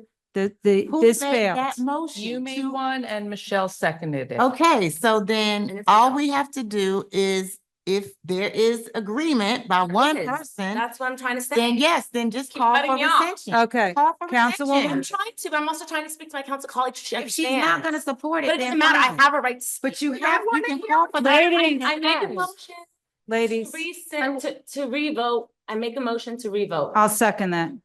Is that? So we're not out of compliance. Okay, is that the correct motion, Mark? Yes. A motion to revote? Okay, I just want to make sure. I'll make a recommendation. We should definitely try to vote so that we are not out of compliance Exactly. with the New Jersey Department of Environmental Protection. if you're We are elected actually officials working don't with understand NJDP that, then to that's get their in problem. compliance. We can definitely work after this and make amendments Right. to our ordinance. How so that we- quickly? How quickly could we? Okay. Could we? Councilwoman. January, let Councilwoman. her speak. Let her speak. Everybody, one person at a time, please. Look, I said I was leaving at 11 o'clock. It's 11:30 All right, and y'all are Council- fighting over dumb stuff. All right, Councilwoman, This is very can we, important. Director, not done please stuff. finish your thought, Director, and then we're gonna finish I mean, this you vote. had the minor Councilwoman, yourself. You know I it's know that important. Important, and I do know that I had put together an ordinance last year for minor development.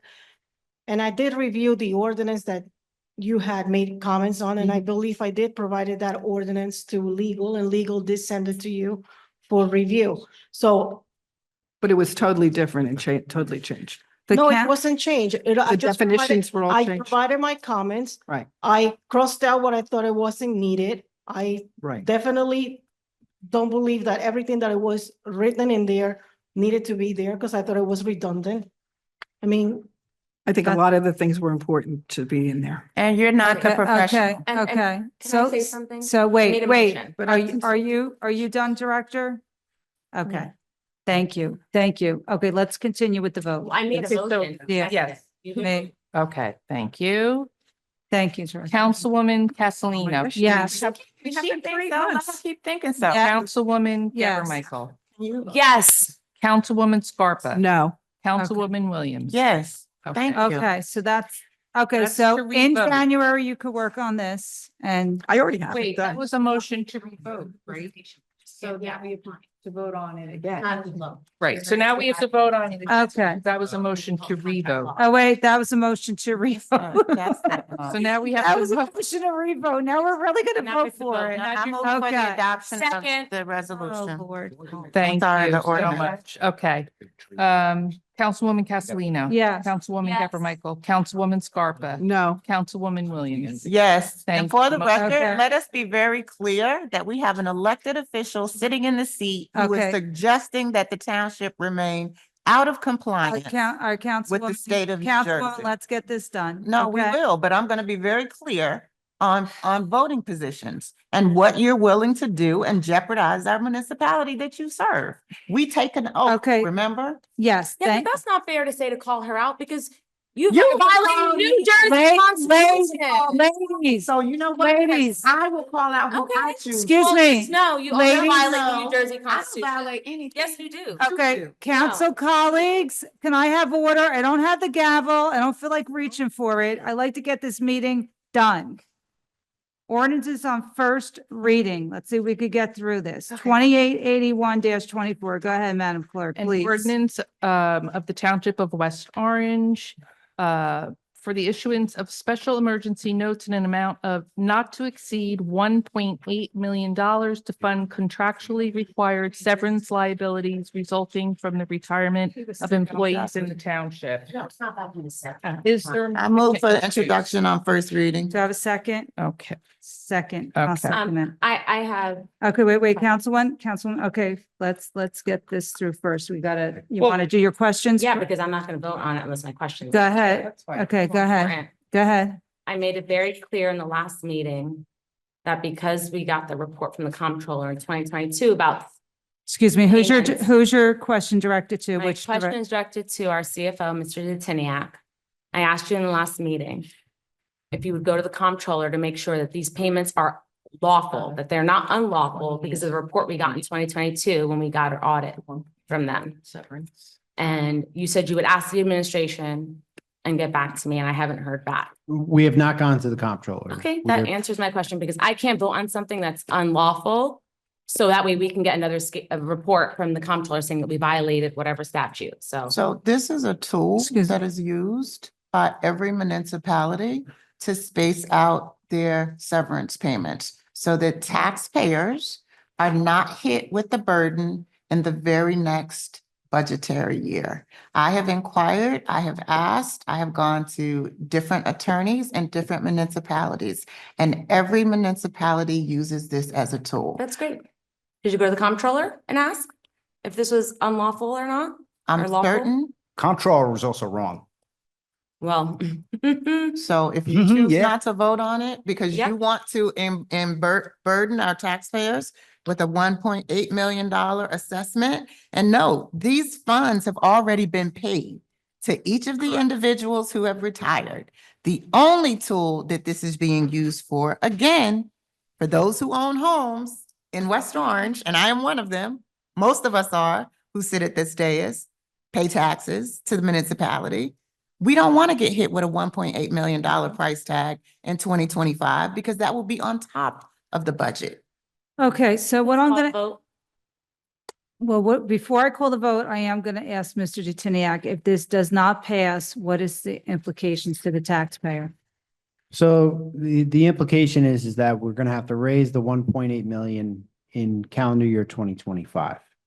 And how do you plan on doing so? It'll be in the budget as a deferred charge for over expenditure of appropriation for the full amount. So it's gonna eat up 1.8 million of the budget Of, next year. of the operating budget? Yeah, it'll be a deferred charge. So this year when we were able to cut that out, like, and 1.8 million is how much in dollars and cents to the taxpayer?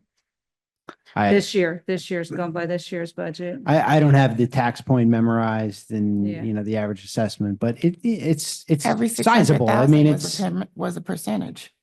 it's $100 million budget, so Okay. it's nearly 2%. So just keep that in mind. I hear your point. I understand, but there's a action that will be taken. The Okay. comptroller's report indicated that the township was paying out people who resigned, not retired, for their sick time. To my knowledge, we have never, ever done that. So the comptroller's report was incorrect.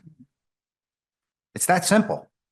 You want to believe it, you can believe it. You don't, you don't. The other issue that they brought up was that in the contracts, and the language will be rectified in these upcoming contracts, is that anybody who did not have was hired after 2010 or 11.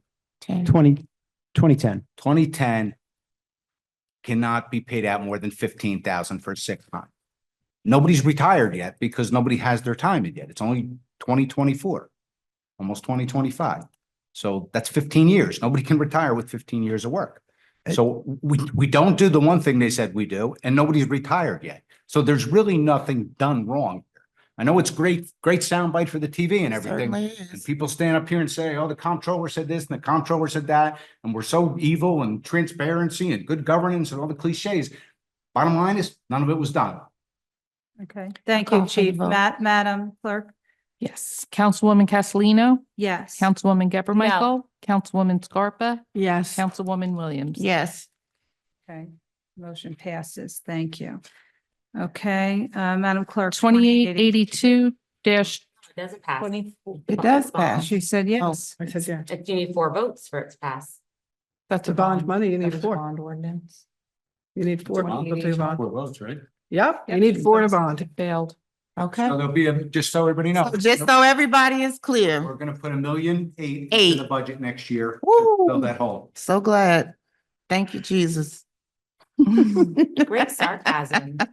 2882 24, an ordinance creating a reclassification and salary schedule of certain Township of West Orange employees, setting forth their titles, classification and salary ranges, and adopting a salary guide and establishing the employee's status as a township employee under the guidelines of the New Jersey Department of Personnel. I make a motion to move to 8882. Thank you. Is there a second? 2882. I'll second.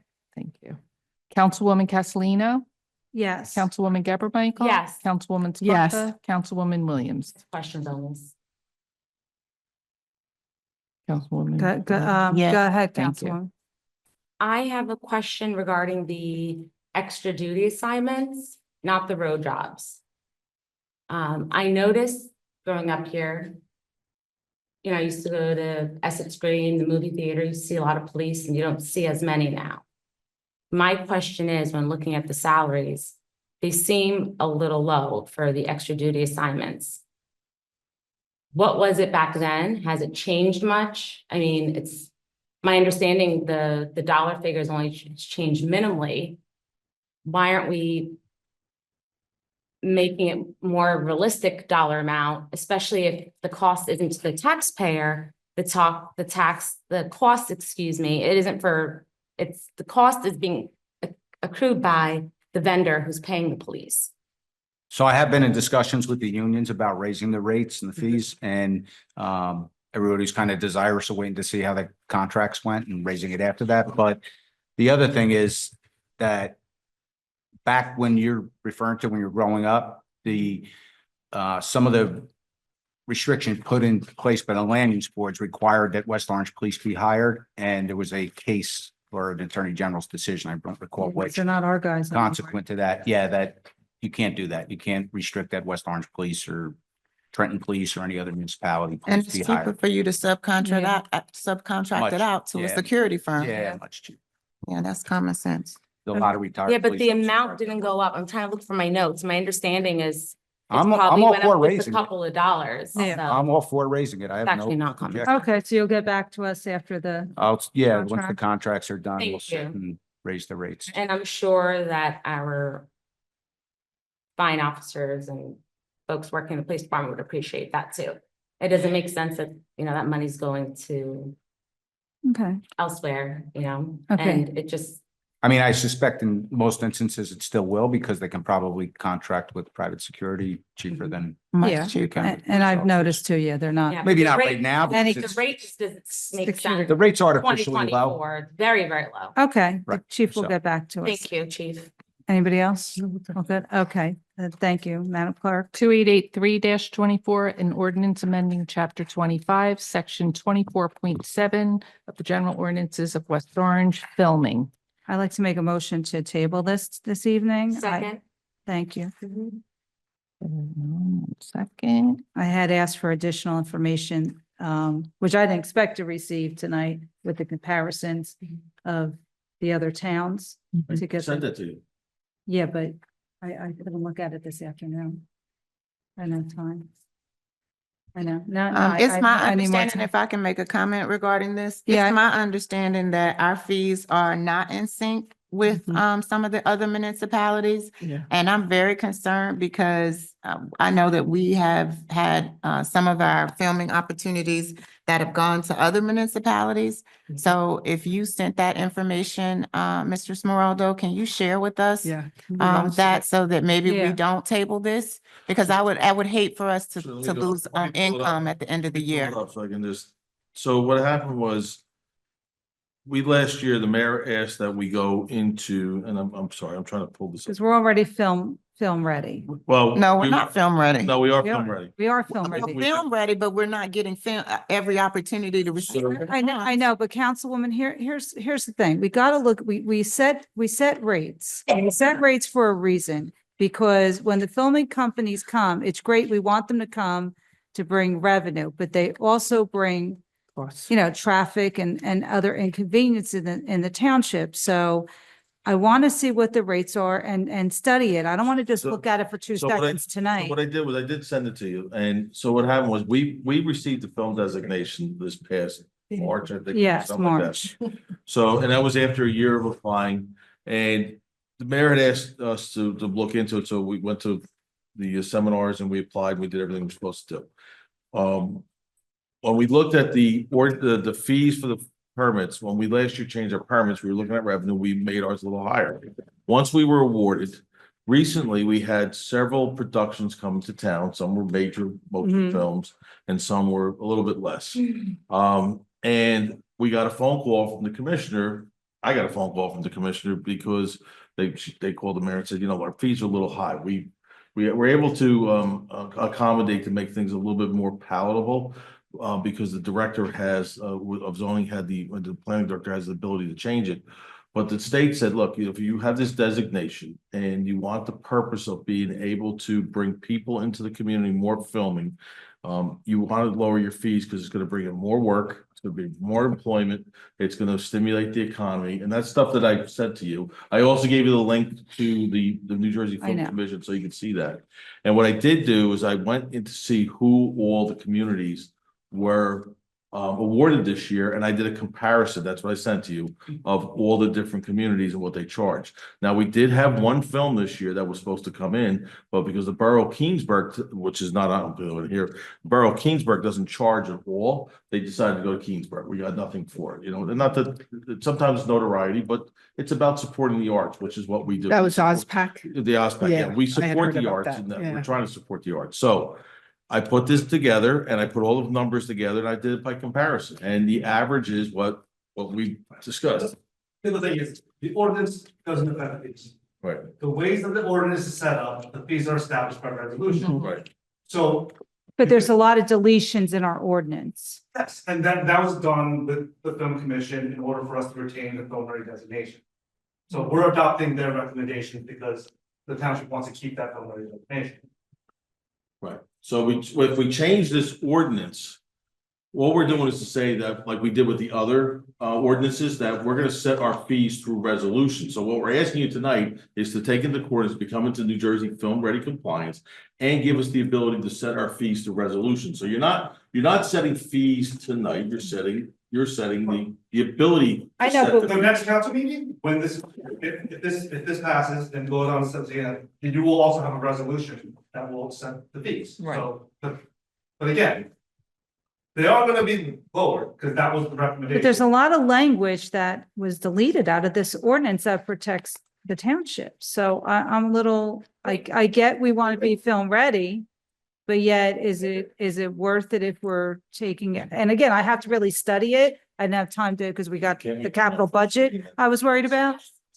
You made a Yeah. motion. I Yeah. support waiting. Okay. You know, Yeah, I I think would you too. have a right to take the time to look at it. Yes. There's been a lot of stuff on this agenda. We need to understand So it. can we just call the vote? Right. Yeah, okay.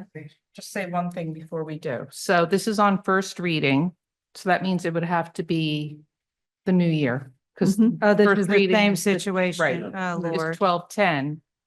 We're gonna have a new Okay, council and I'm willing to do the work if we pass it on first reading and not, I can't promise I'll pass it on second I reading. only made the motion for you. But I so you could appreciate feel that. comfortable and have the time. okay, so are you both rescinding your motion? I'll to table? rescind. Okay, Same. Okay, thank you. I You're appreciate that, very welcome, Councilwoman. Councilwoman If we're gonna make Castellino. substantive changes, it's gonna have to go over again anyway. Well, I'm probably not gonna, if, I may not approve it. well, she, what, the ordinance? Yeah, if you want to make changes, if they're substantial, it's not gonna pass anyway. It's gonna have to go Yeah, through right. two Yeah. readings Don't take the year anyway. anyway. Goes to Yeah, first yeah. back So to is there a first big reading. deal if we wait another? Well, we could always, you Month. could always pass that one. We could sit down and we could go over those changes. And if you don't want to pass it, you don't pass it. We'd have to do it all over again anyway. If Or we do- it Well, may we're gonna to have be that And meeting in- Councilman Castellino, I Definitely. support. It'll have to be reintroduced next year. Right. Okay, you. thanks. Mhm. The councilwoman wants. You mean, I mean, I sat in a lot of the classes at the various conventions. So that's why I was a little concerned, because a lot of the protections that they tell you you need to take, I was a little concerned things that were getting pulled out. And I get it, where it's coming from the commissioner, but yet Right. it's kind of, again, conflicting information. On one hand, you know, you go to a seminar and they're telling you to make sure you have X, Y, and Z, and then they're telling you to take it That's out. fine, but understand that, like, it's not just like, oh, there's certain things we want to keep and change. If the whole purpose is to keep the designation, No, I get that. yeah, and if they say that, well, that one change disqualifies you from the designation, Oh. then there's no point in making anything. You know what I'm saying? I'm willing to do the work to look at it to make sure it's right. Okay, so I've moved back for introduction on first reading. Second. Okay, hold on, I gotta erase Sorry. initials now. Okay, And I apologize, Mr. Smeraldo. No problem. My This is- focus today was with this, with. This the is, you capital know, this is budget. part of what we're doing for business. So, Yeah. and we could sit down next week and we'll go over it. That's all. Okay, great. all right. Thanks. Councilwoman Castellino, Yes. Councilwoman Geber Yes. Michael, Councilwoman Yes. Scarpa, Councilwoman Williams. Yes. Okay, thank you. 2884-24, an ordinance amending certain terms in Chapter 5, Section 35 of the revised general ordinances of the Township of West Orange. I'll make a motion. Second. Okay. Councilwoman Castellino, Oh, yes. Councilwoman Geber Michael, This is for 2083, right? 84. 2884. To introduce on first reading. Hold on, let me look at my notes real quick, so I know. I was good. This one was okay. No, we have to make amendments to this. I mean, Stephen was here tonight. So if we vote on it, then do we make the amendments or do we make the amendments first and then vote on it? Oh, you could add to it. Hmm? You could add to it. The amendments that Stephen said tonight. Hold on, let me take a look. Just correcting stuff. Yes. It was minor in the language. Yes. Yeah, I don't think it was a substantive change. No, It was just they were minor. the language, I don't think there's anything in here Okay, about so, the door signs. I think that's. probably no, gonna be no, a whole no, nother I ordinance. understand that, but there were edits in here, very specific edits that he mentioned tonight. That was the notifying, like having the public, all public businesses to comply. And I don't think that's in. And also the language of the way. He said the list should not be broken up Yeah. and they should be the same in theory. The first list has gender but not sex. The second list has sex and not gender. This is how it should read, based on the basis of basis of age, sex, sexual orientation, gender identity, gender expression, race, 84. creed, Should be. religion, or national origin. It should be a single list. The or should come before the last category.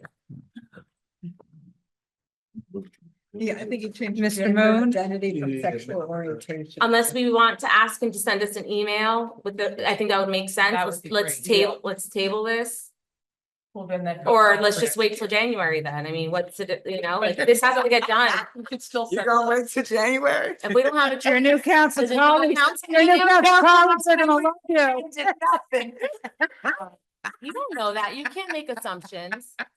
You can't sit there and make assumptions. Just kidding, sweetheart. I should do whatever I like. Sweetheart, you All right, press me all as right, all right. councilwoman, No, get I my said phone. what I said. All right, it's getting late, it's getting late. And that's why you didn't get elected. Okay, okay, okay. Too, baby. It's, I'm not running again. All right, listen, let's be nice. Let's be nice. We're the nicest. We town in New Jersey. All hang out. We all know. We can all let it So hang I out. think that the proper thing to do with this, if, unless you can make the revisions that I just stated. Seriously, the only change going from and to or what? He made several recommendations in his comments. He really He did. did. He did, and I think one don't know was, what the that changes gender are. identity from sexual orientation language was kind of. Yeah, so let's wait till the next council discusses it. Yeah, All right, so you want to table it for this evening? I think that would make sense. Okay, And make a I'll- motion. I will reach out to him tomorrow Just get the and language. ask him to have it in writing in an email to legal. This and then, I don't think it's anybody. would- Okay, so make a motion for 2884. I make a motion to table 2884 I'll second it. All right, hold on, I gotta erase. until the proper revisions are made. And we're I gonna get, thought we're you gonna were get able to do- I thought you were Madam able to- Clerk, a new eraser. I thought you for were able to holidays. based on what I said. It used to be this big, look at it now. We know what to get you for Christmas. And to a or, that's. That, I don't, again, I can't. and that was a long time ago. It's pretty simple, but I don't. Okay, let me Okay. take the vote to table. Okay. Councilwoman Castellino? Yes. Councilwoman Geber Michael? Yes. Councilwoman Yes. Zappa? Councilwoman Williams? Yes.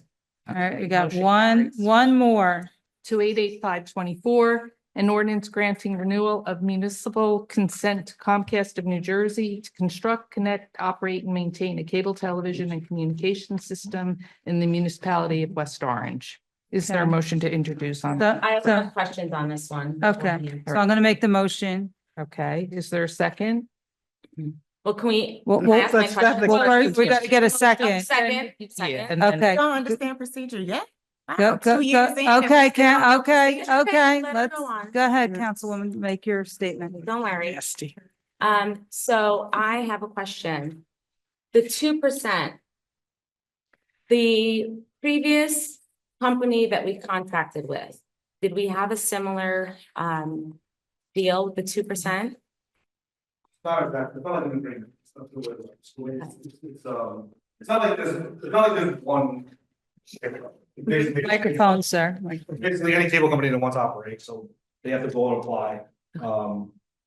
As you recall, there was one from Verizon, whatever, Comcast came in, so it's not a negotiated thing, so it's just a rate, that's part of what the franchise allows. Who determines the language of the contract?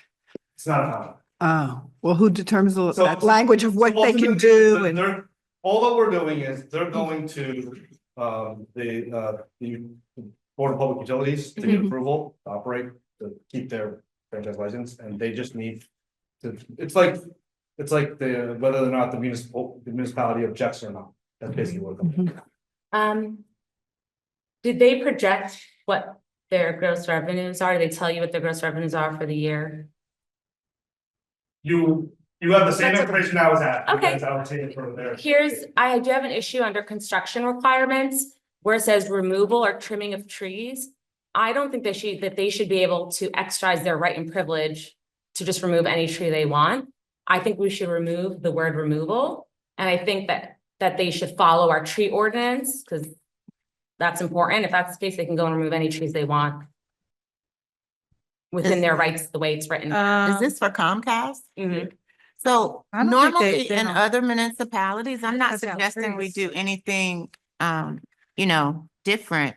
But in most municipalities, your service providers, Comcast, Is PSC&G, there state utility? they usually notify the public. They don't necessarily, I just have a challenge because they're an entity providing service. They're not coming in intentionally to violate any of our ordinances. But if Comcast needs to remove a tree, do they have to go through the same permit process as any other company? Is it a notification? Is it a removal? Is it an application? What's the normal I process? don't believe it. I don't believe it is because it's a utility, but Right. because they do a lot of tree trimming. When they do the tree trimming along the, you know, They don't come and notify I us, don't- I right? don't believe No. so. Well, they Okay. don't, they do notify us. I don't know if they get a permit Right, okay, so notification is one thing, but Right. permitting, because our tree expert gets, he notifies, he goes down, he looks at it, he sees what they're doing. He right? watches it, but I don't believe they need a permit to do that, but we are notified. I would just be a little concerned in having one of our utilities to have to go through. We'll confirm it to A make sure, permit but I'm pretty process. sure that's the process that they have the right because of the right of way. Right. They have to deal with where I live, there's an easement behind an easement pole. They just come in and. Yeah, behind my house is an easement, And it's right? coming in several Yeah, ways. like That's- public service has the same. They make I a mess out of the understand. tree. The issue is, that's not stated in this, and once we pass this and pass it on second reading in the next meeting, Right. we can't make changes. So if we can make the edits in there now to protect us, it literally says removal or trees, trimming of trees. And during the exercise of its rights and privileges under this franchise, the company shall have the authority, right, They can do whatever they to want. do it. And I think that we need to protect ourselves. And I don't think that they should be I able just to don't remove know if that's trees. a BPU. I don't know if that's a BPU. And I'm telling you. Because they're considered a utility, right? Yeah, yeah. That's like the You county. say all we want, but they're not. Like, you can't That's why I'm tell. asking you. Yeah, they're not required to. Okay. Like PSC&G doesn't have to get a permit to remove trees. No, they just do it because it causes a fire. How is the fee And they're determined? regulated by Their the transformer Fee that they blows give up. us, same, I think it's probably the same. under state telecommunications. so it's not negotiable. No, Okay. And then it's great that we're getting $100,000 extra, the $75,000 one-time grant, and then an additional 25,000, but broken up over 10 years, it's 10,000 a year. Where does that money go towards? Have you guys determined? Is it just go into our Where's it operating going out, budget? Yeah, or everything what goes do we into grant? the. It's a general fund. Okay. It's Yeah, it it's a always goes specific into section in the revenue for cable franchise fees. Okay, great. And that's all the questions. All right, you're good? So have we- have Anybody we else? moved to adopt this on first Well, reading? I'm getting there, Councilwoman. Well, we had discussion first. No, we Yeah, we have, had discussion. yeah, we're They did the we're motion. discussion now. Discussion Any other, now. any other Approval. I have one questions? more question, actually, Go that ahead. someone asked me to ask, Mr. Moon. This is for you. When this was negotiated with them, So I want to be clear. Yes. It wasn't a negotiation. okay, thank you for, They came here, presented us, and this is Okay. the formal. Yeah, they came in person. We, okay. But did you go back to them and say, oh, it's great that we're getting 100,000 over 10 years, it's 10,000 a year, can we get more? It wasn't a negotiation. this is what they do with towns. Years ago, you're right. That's Yeah, how it that's went. what- They came here and they negotiated with Right. the township to be the sole provider to your Mhm. residents. Now they go to the state to do it, Okay, and it's all prescribed what the percentages are, the 2% that you Okay, get back. that was So my yeah, there is concern. no negotiation. Okay, It's basically just a letter of support saying, yeah, they're great. They can come here. That's fine, because they're going to come here anyway. okay. all right. Thank You're you so good? much. Great. Anybody, Thank anybody you for else answering all the questions? questions. Thank you, Madam Clerk. Councilwoman Castellino, Yes. Councilwoman Geber Michael. Yes. Councilwoman Yes. Scarpa, Councilwoman Williams. Yes. Okay, the motion carries. Okay, we We'll have the pending done, matters. now we took care of what we needed to take care of under these two items. Anybody else have anything for pending matters at this late evening? I wanted us to wanted to make a motion only if there's support to put the resolution that Stephen sent us regarding the single occupancy restrooms on the next meeting. So we can vote for that.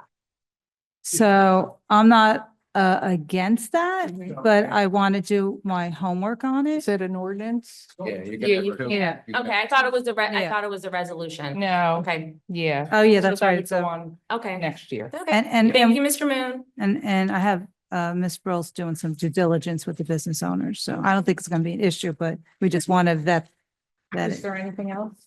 No. Anybody else? Okay, make a motion to close out the meeting? Second. All in All in favor? favor? Aye. Any opposed? All right, the meeting is adjourned. Thank you, West Orange, and everyone have a great Happy Thanksgiving. Thanksgiving, everybody.